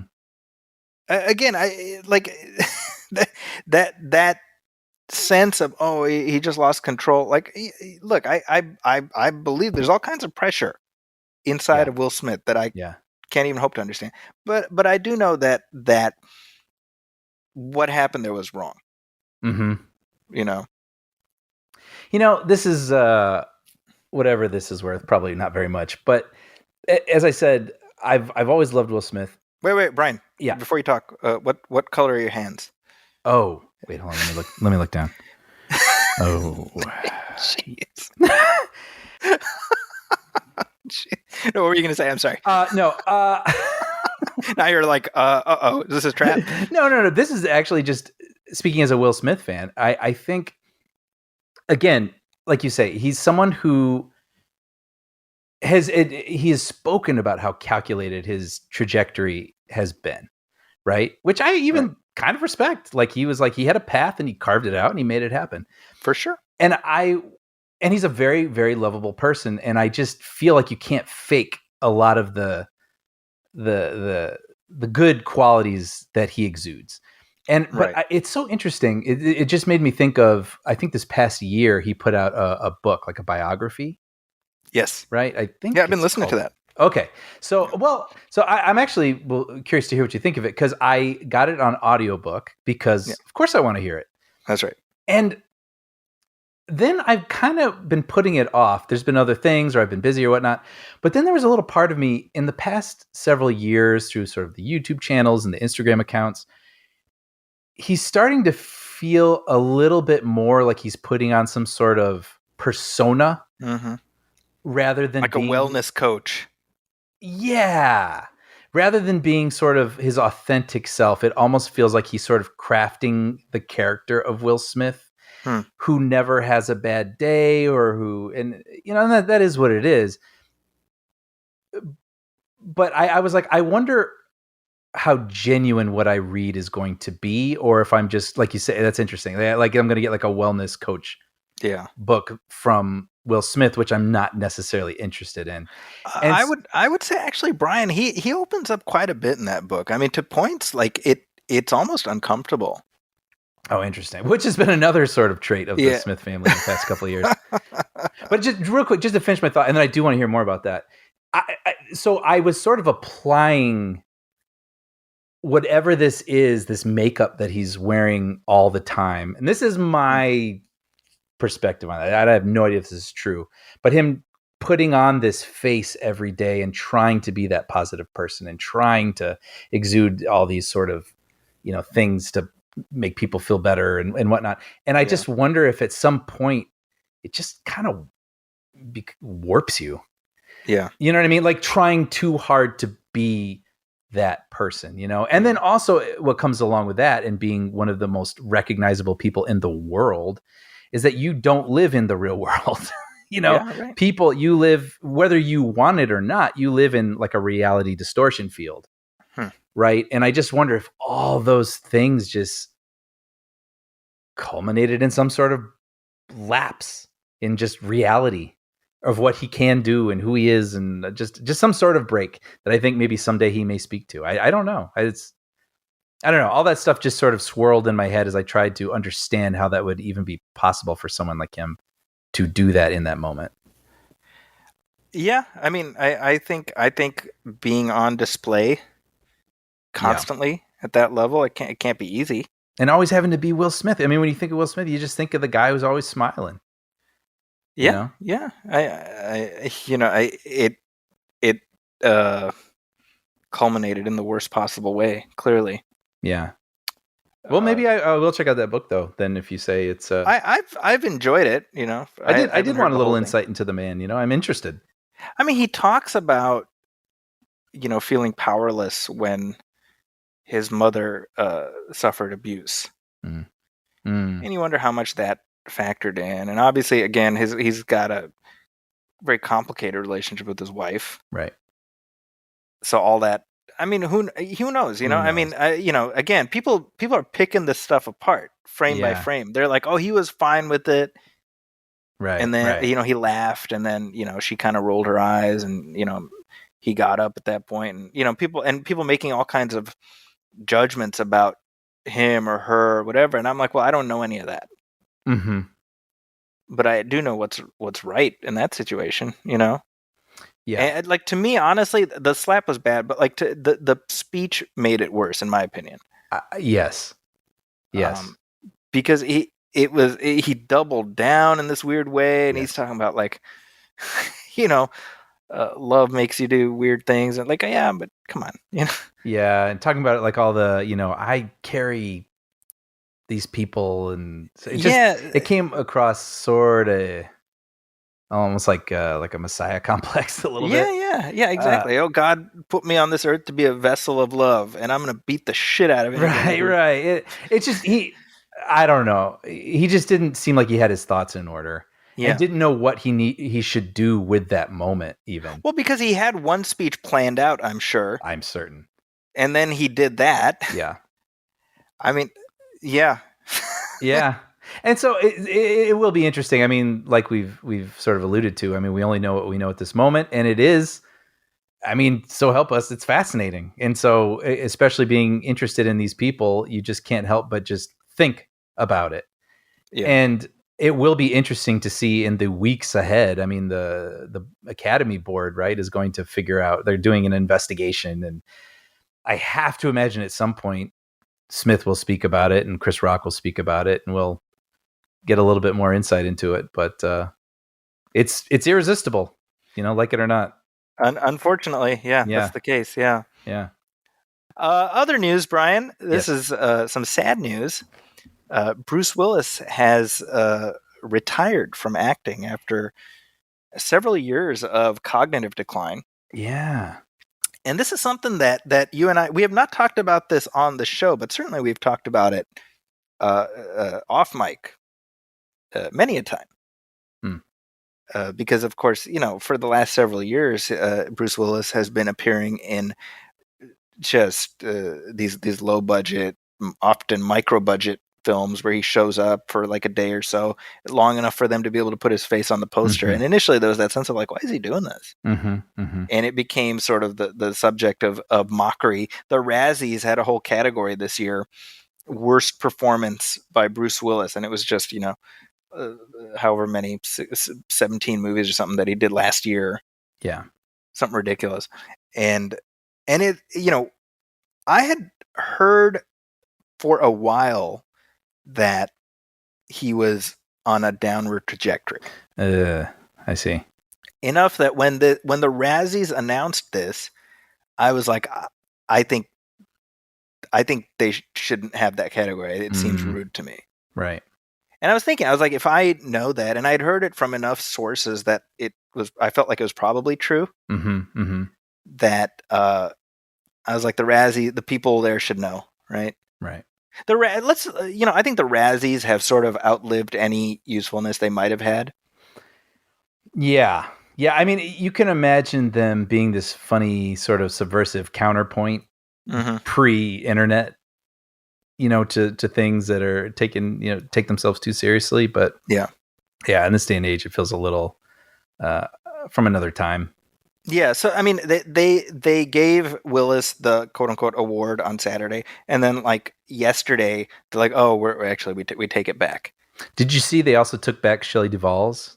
Yeah, so from like 1980, from The Shining, yeah, because they're so like, getting on that. We're also going to take this opportunity to recognize that she was pretty much abused on that film, and it should not be, and my point is, look, there's nothing out in the world today as far as the news about Bruce Willis that wasn't already out in the world a week ago. Right. So they could have avoided this. Yeah. I mean, the thing, because again, it's something, and let's be clear. I mean, look, Bruce Willis has built up a reputation as being kind of abrasive over the years. Long before this, Kevin Smith made much hay, but he wasn't the only one. Mm-hmm. I mean, he did a press junket for Red 2. I think we talked about this. Right, yeah. Which, if you watch it, it's traumatic. Because he was so unpleasant to the person doing the interview. Yes. So we can say, he's rubbed people the wrong way, but obviously we don't wish this kind of cognitive decline on anybody. No, and it reminds me of other recent stories also. I don't remember what it was, but there was something from a couple months ago where someone was saying, wasn't it like his head being put on someone else's body or? Yeah, it was a commercial. Oh, that's what it was. A Russian commercial for some product. I can't remember. Yeah. So it's just all those sorts of reports or, he was on this movie. It's like, oh, he's so lazy, right? Exactly. Like, can't even be bothered. But see, and that's the thing, right? Because if he does one or two of these, you can be like, oh, he's just phoning it in, right? Mm-hmm. But when you look at the sheer number of these, yeah, he did so many of these where it's like, well, if it's just for the money, he didn't need to, right? He could have done just a handful of like quote unquote real movies. Yes. And he would have been able to get what he asked for. Yeah. I mean, what really hit me is when you look at the sheer number of these, it's like he's torching his own brand. Right. Mm-hmm. And why would one do that willingly if they were in full control of their capacities. I think it's worth mentioning then along those lines. I mean, did you read that Nicolas Cage GQ article? I didn't. I need to. It's very good, and it made me really humanized him in a way where I think he's become such a almost like a cartoon character. Mm-hmm. It was interesting to hear him speak to that, how he's perceived, but also they asked him about all these movies that he's putting out, and a lot of it was to pay off debt. But he also was like, well, I'm not going to just like crap on those films. Like if I'm involved in something, I tried to find something in it that I could connect with, and I always gave it my all. So whether or not the movies worked or not, I think he said some did, some didn't, but like I always showed up, and I was like, I respect that. I can respect that. Yeah. I mean, certainly Bruce Willis. Obviously, he's just such an icon. Yeah, that it makes this news kind of extra sad in that, like, he's no longer going to be acting, right? Mm-hmm. And the idea of a movie landscape without Bruce Willis in it can't help but make you sad. Yeah, but I also feel like I'm glad. I'm genuinely, just after everything that's been happening, like, I'm glad he's not doing these things anymore, and it's just he's with his family and they're going to take care of him. Yep. Agreed. It's I mean there had been talk for a long time, and people who had been on set who had been talking about, again, they were describing it as early onset dementia, and I mean there was no real sense. The official diagnosis is aphasia, which is itself a harbinger of something underneath. So aphasia by itself is not, it's connected to something. But he's in decline. And there's an article in the LA Times talking about how, he was on a set and he had a gun loaded with a blank, and he was supposed to wait for a cue to fire the gun. Right. And he didn't. He fired it without the cue, and there was a co-star with her back to him. Right. Who I mean, nothing happened, thank goodness. But you realize, this is serious stuff here. Right. Really scary. Yeah. Yeah. Sad. Very sad. Yeah. But let's take another short break, and then we will talk about the latest superhero opus that's in theaters right now.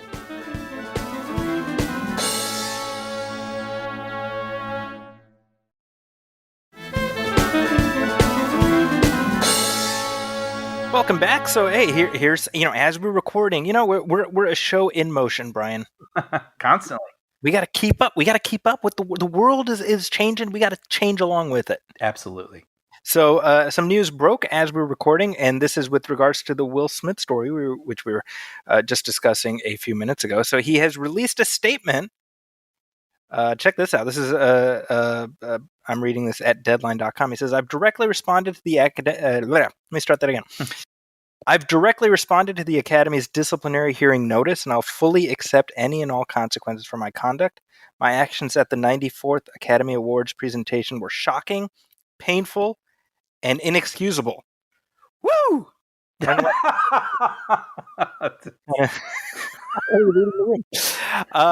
It goes on, etc., etc. But here's the takeaway. I am resigning from membership in the Academy of Motion Picture Arts and Sciences, and will accept any further consequences the board deems appropriate. Change takes time, and I'm committed to doing the work to ensure that I never again allow violence to overtake reason. Look at that. Yeah. Now the question is, what does that mean, resigning from the Academy?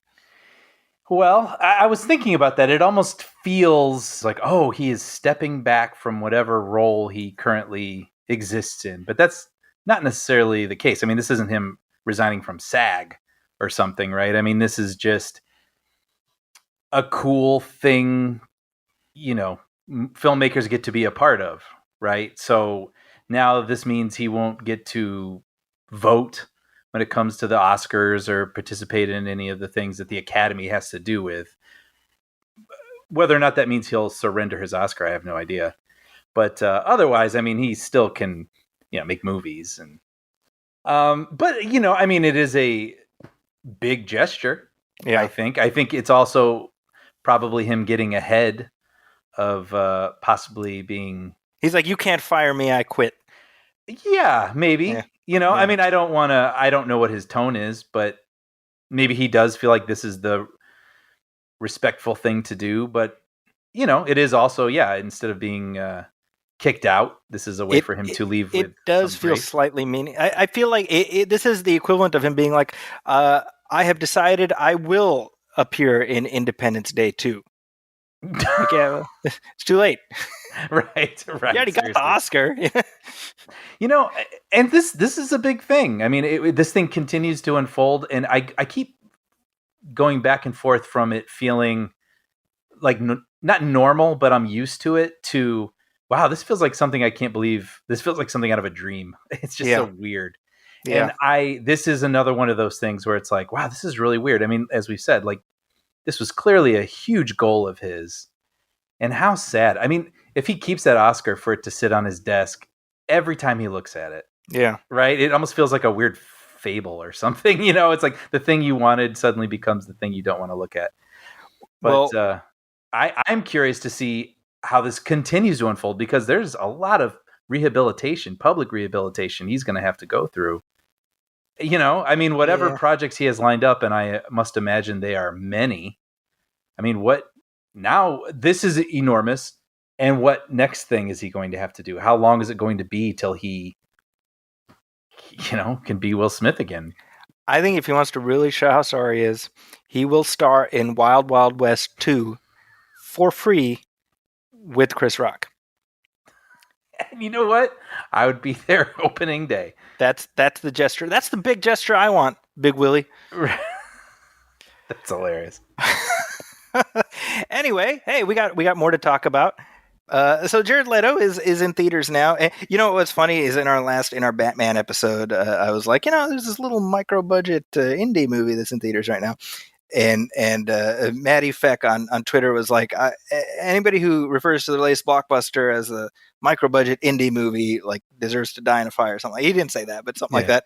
And I was like, I think that's directed at me. So, so I have to scratch that off my list of just like things that I trot out. That's hilarious.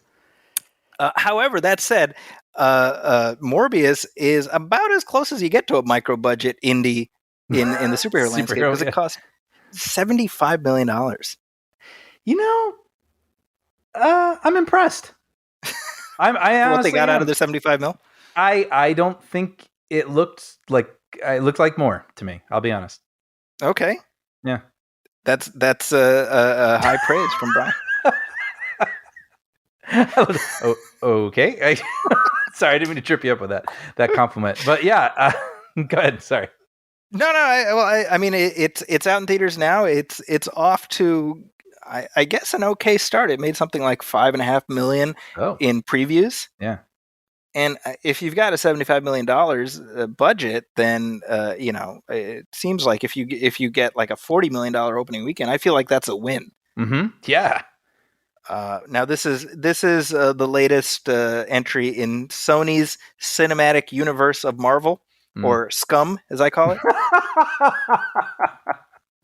I don't think those are the actual like letter, but I call it the SCUM. Yeah. I call it the SCUM.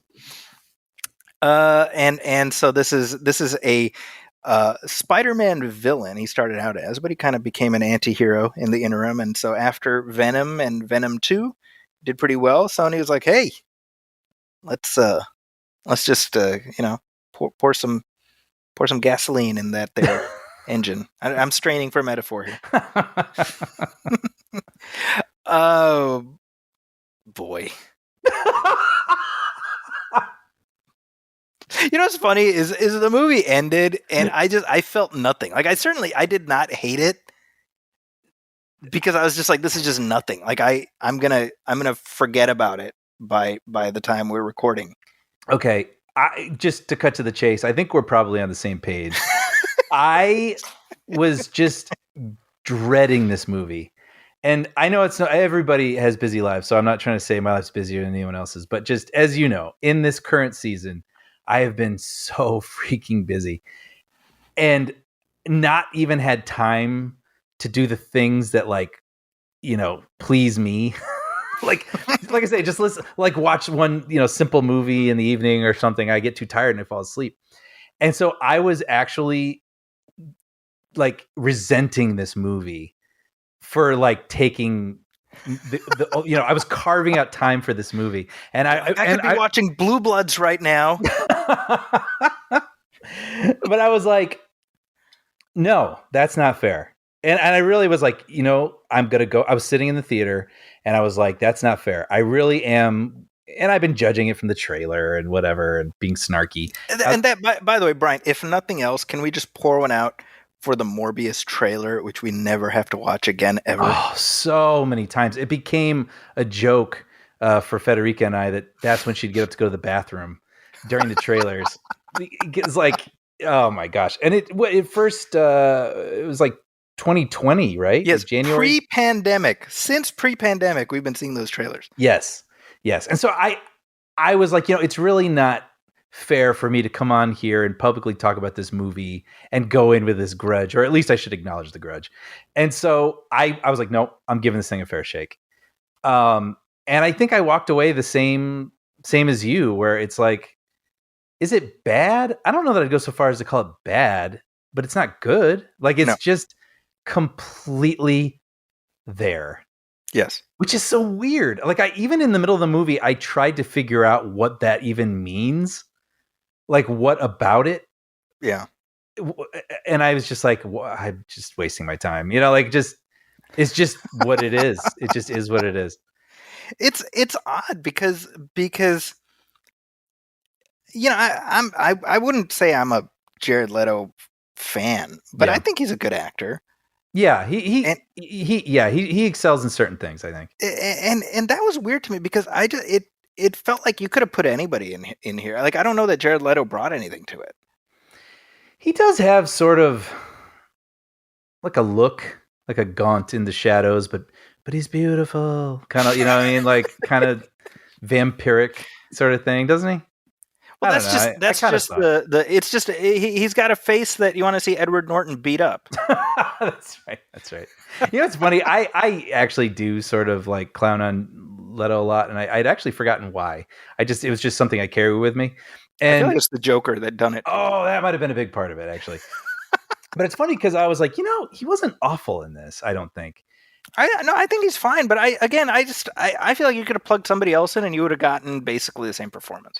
Probably. Well, I was just going to say. Let me put it this way. Yeah. Those Venom movies, say what you will, Tom Hardy's doing something that's Tom Hardy. Yes. Right? And I didn't get the same energy from Jared Leto in this. No, and obviously the role demands different things. Sure. But as much as I really, really was like itching in my seat to just get up and leave during Venom 2, and just out of like just sort of boredom, like it was one of those movies where I felt every minute of my life.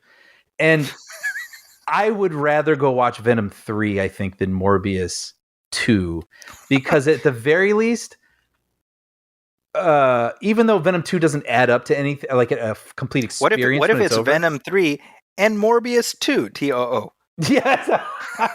You're like, damn it. Yeah, but I mean, that movie's at least like kind of bonkers. So at least it's actually kind of fun to watch the sillier moments and but this is just, I've seen other people say this and I completely agree, but it feels like this weird lost 2005 superhero movie. Totally. Doesn't it? I mean, it reminded me actually of... We just needed Evanescence in here somewhere. Yes, exactly. And I was like, I wonder if we'd even be as hard on it if we weren't living in the moment we are.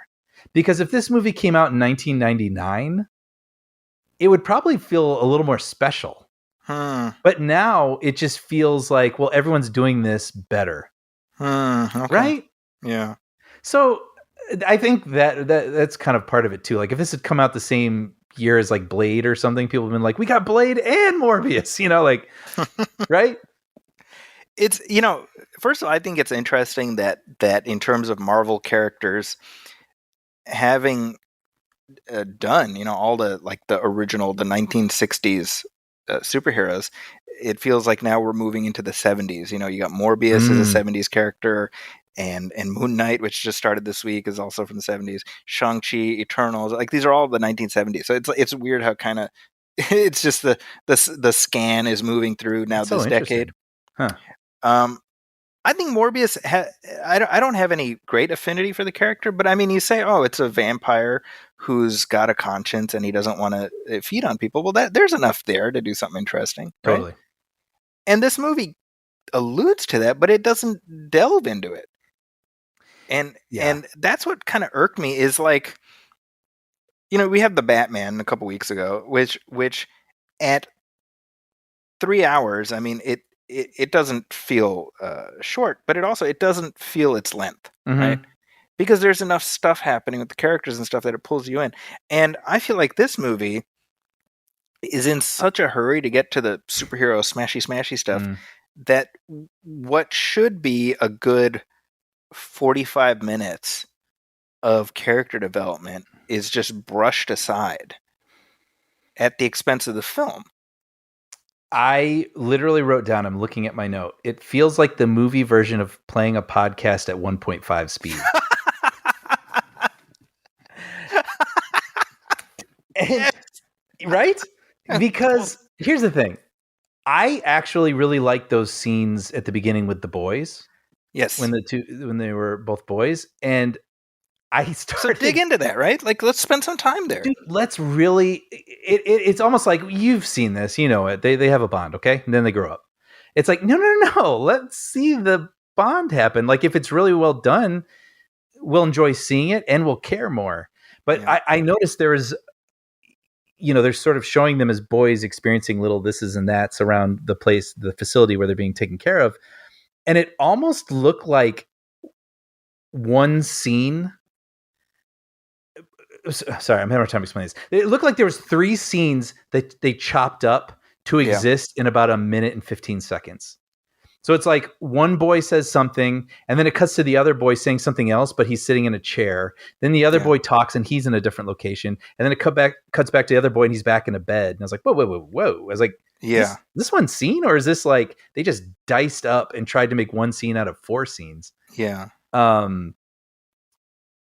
It's like they just didn't trust the audience to care. Well, and so we should say this. The movie starts. The very first scene is it's been in all the trailers where you have Michael Morbius, Jared Leto, and he's kind of hobbling up. You know, he's got his cane, his canes there, and he goes up to this cave of vampire bats, and he cuts his hand, and all these bats come flying out. Mm-hmm. It's been on the trailers, yeah. And then the movie's like 25 years earlier. And like, oh, okay, and I'm like, okay, so we're gonna like end up back here, and we'll explain that. We never do. No. So even now, I'm like, where does that fit in? I truly like, this is bugging me. When did he do that? Why did he do that before he got on the boat? Was it like way before? You know? I don't know. And here's the reason I ask this, because his buddy becomes a vampire. Mm-hmm. He didn't do that. Right. So what does that matter? And like, what is it? What's the significance of that? I don't know. I don't know why I'm like fixating on this, but it's really irksome to me because I'm like, you should have ended up back there. Right. Right? Yeah. Like that cave felt like it should be like a seminal moment in this story. Right? Like, was that when he acquired the bats? Did he go back there for some reason? Let's talk about that for a second. Michael Morbius, he works in a hospital. He's good at what he does. And they have just this random fixture where he just keeps bats. Okay, so when the woman, I wrote this down too, where she's all like, how did you get all those bats in here? And I was like, you had no idea what this big freaking random tube in your office? You just never asked them about it? Oh my gosh. I was like, what did you think that was? Yeah, right. I feel like, how can you have Tyrese in this movie and not have him be like, oh, we're dealing with vampires now? That feels like I actually wrote down Tyrese is in this movie. No, but it's serious Tyrese. I know. I had to remind myself that he was in this movie. It's very funny because you have Al Madrigal as his partner, who's playing the Tyrese character. Yes, yes. And by the way, he was good. I mean, No, they're both fine. yeah. But I was like, wow, this guy is completely wasted in this movie. I mean, why not have some fun with it? Have some cat and mouse. It feels like they cut so much stuff out just from the Yes. trailer. Which, if nothing else, based on just how many times people have seen the trailer, I feel like they owed it to the audience to put all that shit in the movie. Yeah, sure. I mean, why not? We're here. Like we chose to be here. Like a good third of what was in the trailers is not in the movie. Yeah. I think this is the problem is that Sony, freaking Sony, man.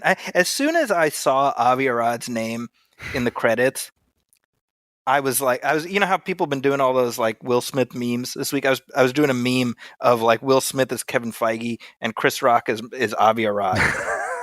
Just smacking him. Cause it's the same. Sony does this shit all the time with Spider-Man. They did it with Amazing Spider-Man. Yeah. You're doing it all over again. They're just trying to rush to their universe. I know. It did make me think at one point, I'm nervous if the next Spider-Man movies are not in Marvel's hands. Yes, exactly. Yeah. Well, here's my prediction. We will have a Spider-Man who exists in this universe. And that'll be separate from Tom Holland's Spider-Man. Because this is clearly the Venom. Oh, here's the other thing. Okay, we have a scene, and it was in all the trailers where Morbius, he goes down into the lab of these counterfeiters. Yes. Oh, this is the other thing. Okay, sorry, I'm like other thing. He doesn't do anything like heroic in this movie. Mm-hmm. Because you're like, oh, he's going after those counterfeiters because they're bad guys. He's like, no, he's like, give me all your shit. You know what's funny? When he was in that restaurant and he became privy to the counterfeiters and he started going after them, I was like, huh? Like, he's not right, Batman. totally. Like, does he not like crime now? Like, I was actually confused. I mean, and just, something that really drives home his selflessness, his drive to preserve life. Like they could have really hit that hard, right? And made really like the torment of he's dedicated his life to helping and saving people, and now he has got this bloodlust. That's interesting, dude. That just you saying that sentence, I'm like, I'm interested in that. Yeah. Not here. I mean, because he invented this artificial blood, which is a great Deus Ex Machina type thing, right? Yeah. I love it because in the beginning of the movie, they're like, he invented this artificial blood, which has saved more lives than penicillin. Yeah. I'm like, I don't know, penicillin saved a lot of lives. I know. It saved 11 billion lives. And he gets up there and he turns down the Nobel Prize. Right. Off camera, by the way. This is my point. Why not show us him turning down the Nobel Prize? Dude, so they set up that scene and it's a crowd full of people and there's like all these people, royalty, costumes, like a location that they went to. And then that scene literally lasts about 23 seconds and then it moves on. I was like, no way did they dress all those people. You know what I mean? All those costumes, all those extras, all that for 23 seconds. It's so weird because you want to give us an insight because they say he turned it down because the discovery of the artificial blood was an accident, and so he doesn't feel right taking a prize for something that was a mistake. I'm like, show us that. Tell us, give us an insight into his character. Yeah, it wasn't penicillin an accident. Anyway. So going back to what I was saying, so he goes down into the counterfeiters thing, and then they're like, "Who are you?" And he's like, "I'm Venom." Mm-hmm. And I'm like, "Do they know who Venom is? Like, do you get the sense that Venom is like a well-known personality in New York? Okay, he's over in San Francisco, Dude, I forgot about that till you just said it right now, and I'm reminded that I heard him say that, and I was so confused, my brain skipped over it. I completely forgot about that. That's so funny. That was meant to be a joke. Okay, so then there's seriously, and then there's Matt Smith's character, who Matt Smith, I have to give him credit. He's clearly having fun. He's going for it, yeah. But the two thoughts I had was, I told you this earlier. I was like, did he know that they were just going to F up his face every other second? Yeah. By having it go back and forth to like monster face? Yeah.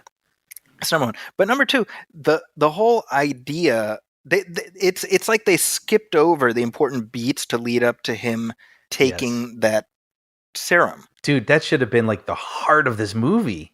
Right? You know, I mean, yeah. All the things that make stories good, they chopped out of this story. You know? Because here's the thing. Okay, we see these two vials that presumably contain the serum. Mm-hmm. But the problem is that they're never it's never explicated that those are the serum. We presume that. Mm-hmm. And it's never like we never see what's his name? Milo, aka Lucien, which by the way, so he just gave him the name Milo as a kid, which seems kind of a dickish thing to do. Yeah. And he just like kept it. Anyway, we never see him make the connection with the serum.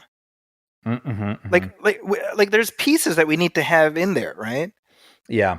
I mean, that's what I'm saying. I mean, I really mean it. I said it snarky, but like there are ligaments that are necessary to keep the body together, you know? And it's just, those things are, I don't know. They just felt like they could chop out stuff that they thought were like boring, but it's like, that's what's going to make us care about what's actually happening. So at the end of the movie, we presume that the love interest is dead because he fed on her. Yeah. And he defeats the bad guy. We get this triumphant thing where whoosh, she flies out. And then we see I should know her name. I don't want to just be like the girl. Yeah. Hold on. Martine. Bad. Martine, thank you. Yes. We see her open her eyes. Yes. She's alive.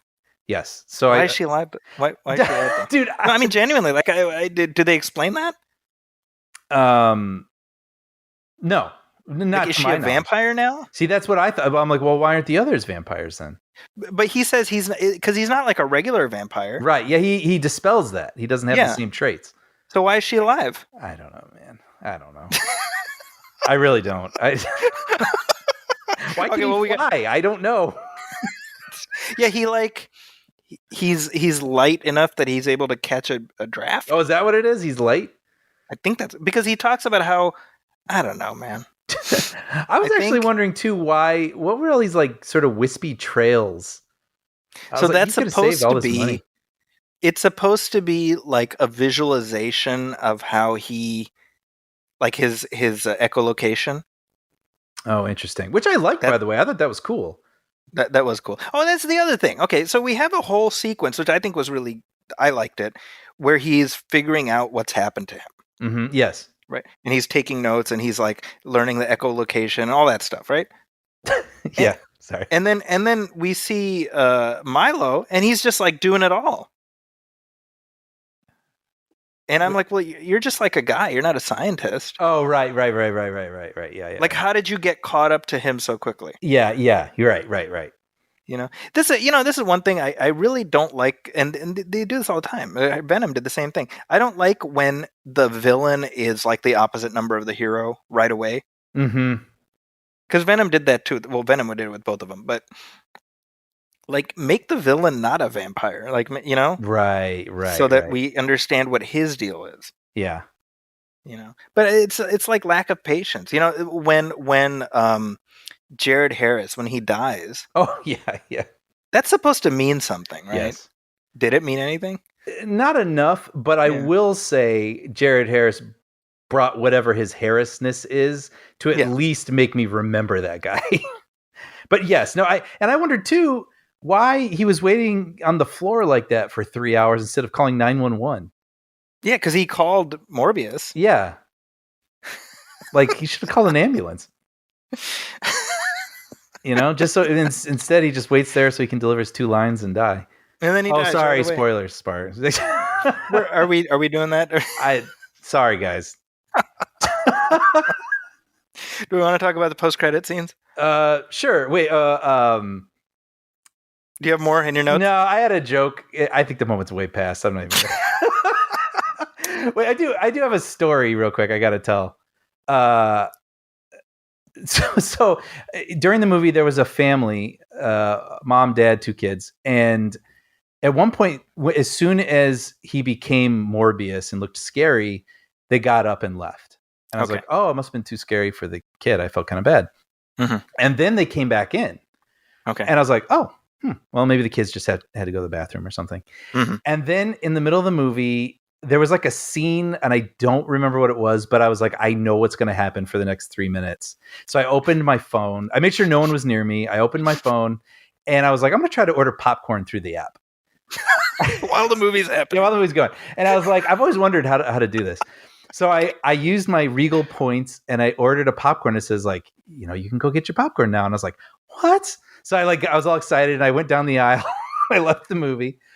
And then I saw the family out in the hallway, and this boy had tears in his eyes. Okay. And all I heard was the dad go, "No, Morbius is fun. He's fun."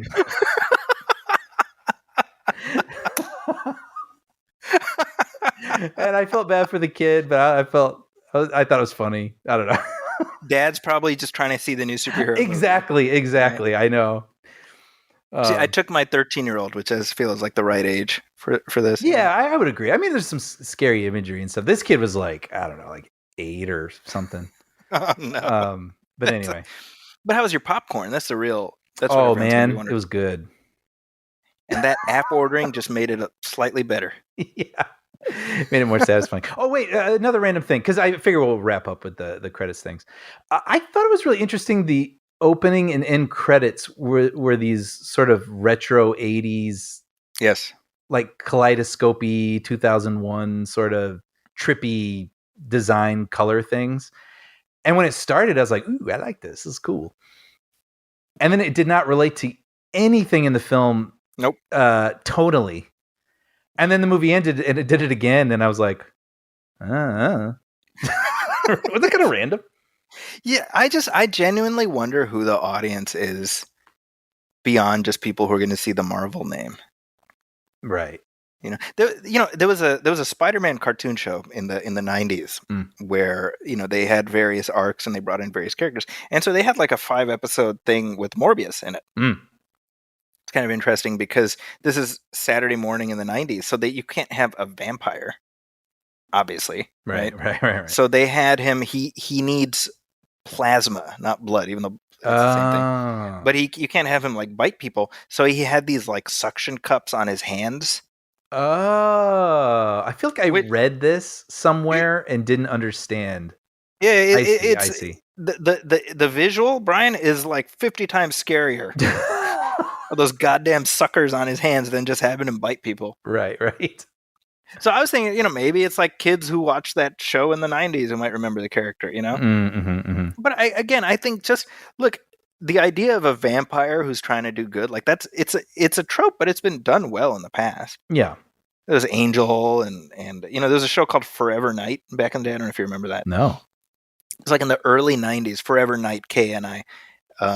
And he's like this cop who is a vampire, Huh. And it's the torment and everything. And again, it's tropey, but it's a trope that works. Mm-hmm. There's another show called Moonlight a couple of years ago with Alex O'Loughlin, from Yes, I do remember that. So I mean they've done it. So there's versions of this that could work. But to me, the mission for any movie like this is, well, you have to make this a character who we're invested in. Mm-hmm.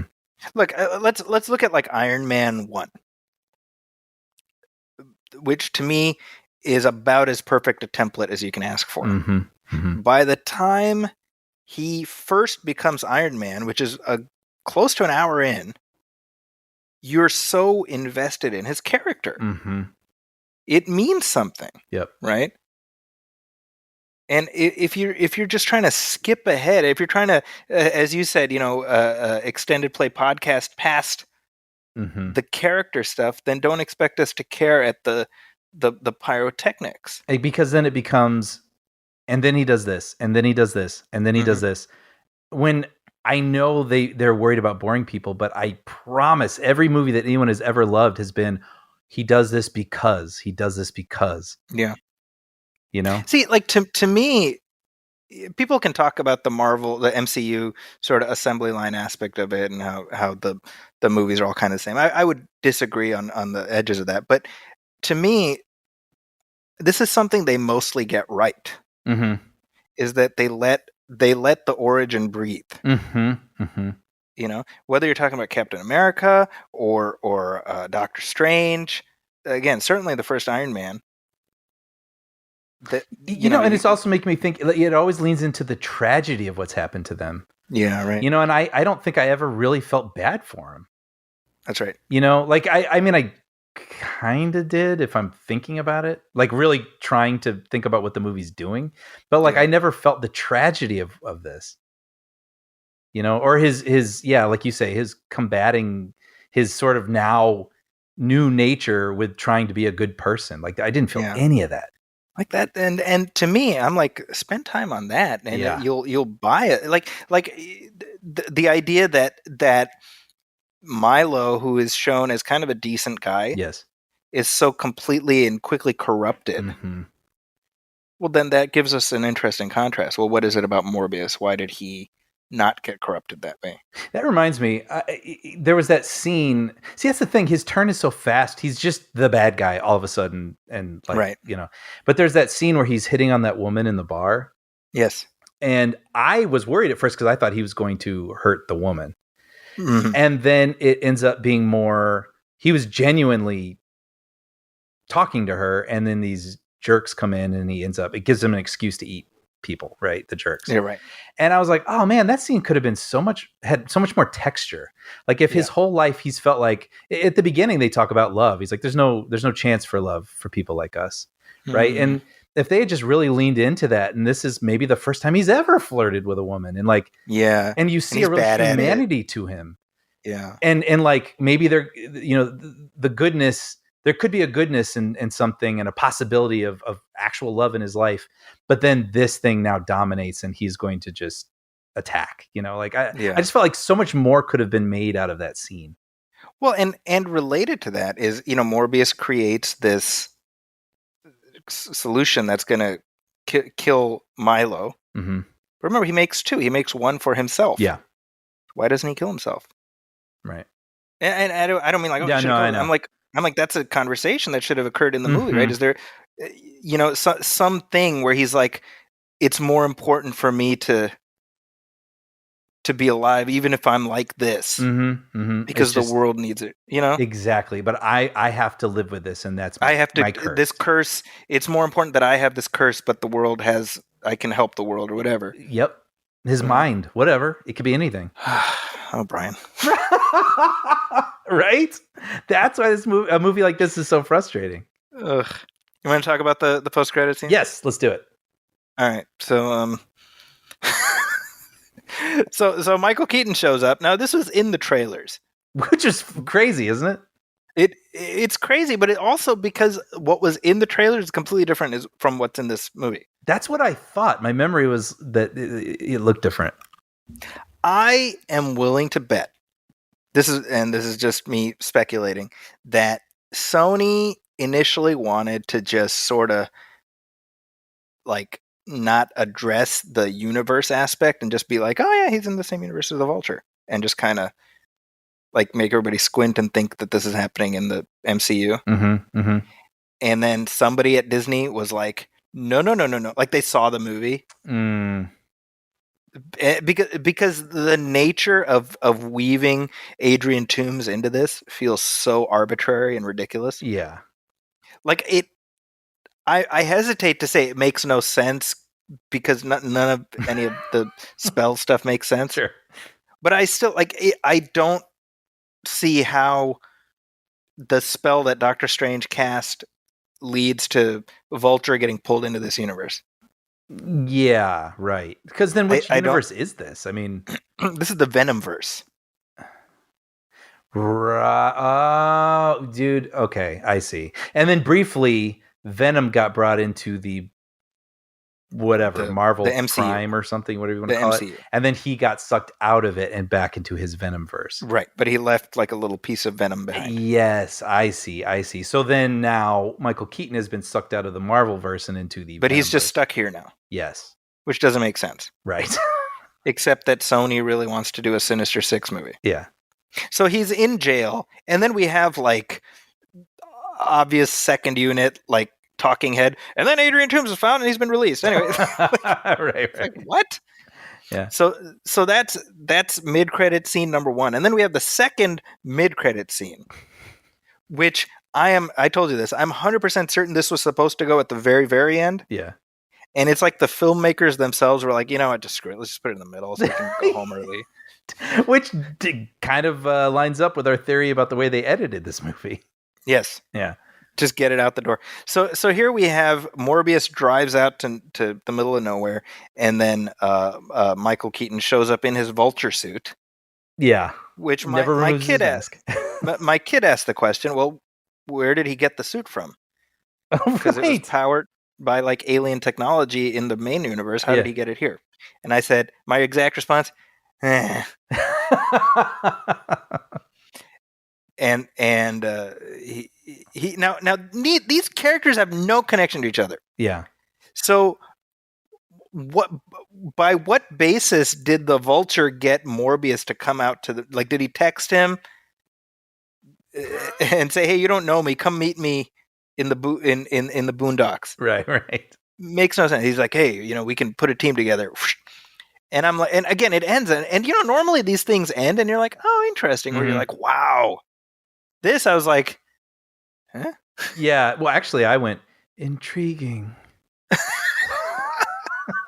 And then I love that the credits start. You said this to me too. Michael Keaton is like 6th build. Yes, the whole movie. He's in about a minute of footage tops. Yeah, because he's not even in that second scene. I mean, he's doing like a voiceover thing, but they never take his helmet off. Yeah. So it's just a CG thing. Yeah. Now I told you, I think Michael Keaton should have got top billing because his stuff is seriously, his stuff is carrying the entire movie. Wait, what do you mean? In that stuff is the only reason that people are going to be like, oh, well, let's see what happens next. Right. Oh, well, yeah, you're 100% right. Yeah. Right. Yeah. So I Michael Keaton is Michael Keaton. So I want nothing but good for Michael Keaton. I'm like, if he can hold him up for all kinds of money for playing this character, and he's clearly having a blast, sure, I'm all about it. Yep. But this feels like abusing a national monument, what Sony's doing. You know, I did have a similar sort of gut feeling when I saw him. Like, is this the best use of his time? Right? Yeah. Just, I don't know. Now, speaking to the trailer and things changing or not being in the film, wasn't there a scene where he's walking past a billboard or something of Spider-Man that was not in the film? Yeah, it was a poster of Spider-Man that said "murderer" scrawled on it. So you got to imagine that was manipulative marketing. Oh, 100%. Because based on the marketing, they wanted you to think it was MCU adjacent, if nothing else. Yeah. And it's clearly not. And there's not enough in the movie itself to promote that would get people excited. Yeah. It's just a shame. Yeah, I mean, it's people can be like, man, y'all guys just taking a mallet to this movie. You know what, though? It's funny. I was just thinking about that almost very thing right now. And I was thinking, but it's, you know what? I feel like this is true for us. We don't do that often. And the reason is we know what it could have been. Yeah. Like, why not make a good movie? I mean, it feels like maybe they did try, but whatever powers ultimately, you know, had their say for this final cut, it just felt almost insulting, you know? Well, this is directed by Daniel Espinosa, and it does feel like he maybe got steamrolled a little bit by the studio. Yeah. So I'm just going to put it out there, Brian. #, release the Espinosa cut. Who knows? Maybe they'll win an Oscar next year. I think that's a good place to leave this discussion. Yeah. We covered a lot of ground. A shame. It's funny. It's like, I'm not even mad. It's a shame. Yeah, I'm just disappointed. As my mom used to say all the time when I was a kid, I'm not mad. I'm just disappointed. Anyway, so coming up very soon, we have our commentary track for The Godfather. Yes, I've rewatched it in preparation already, and I am so eager to talk about it with you. That was going to be this episode, but then just like so much happened. Yeah, it just we were like, we should do a regular show. 3 uninterrupted hours just became unrealistic. Yeah, you and I both got extremely busy. So yeah. But we will be back soon with that. I'm very excited to talk through that movie. So that will be next. And then we've got a bunch of really cool commentary tracks planned in the next several weeks. Mm-hmm. So, but I'm not going to announce them. People keep guessing. And then, of course, we'll be back soon with our next regular show. But in the meantime, if you have any questions or comments for us, you can email us at moviefilmpodcast@gmail.com. You can also hit like on our Facebook page, facebook.com/moviefilmpodcast, and message us there. If you're looking for me online, you can find me on Twitter at Zacky's Corner. That's ZAKIS Corner. That's also my website, justadded.com.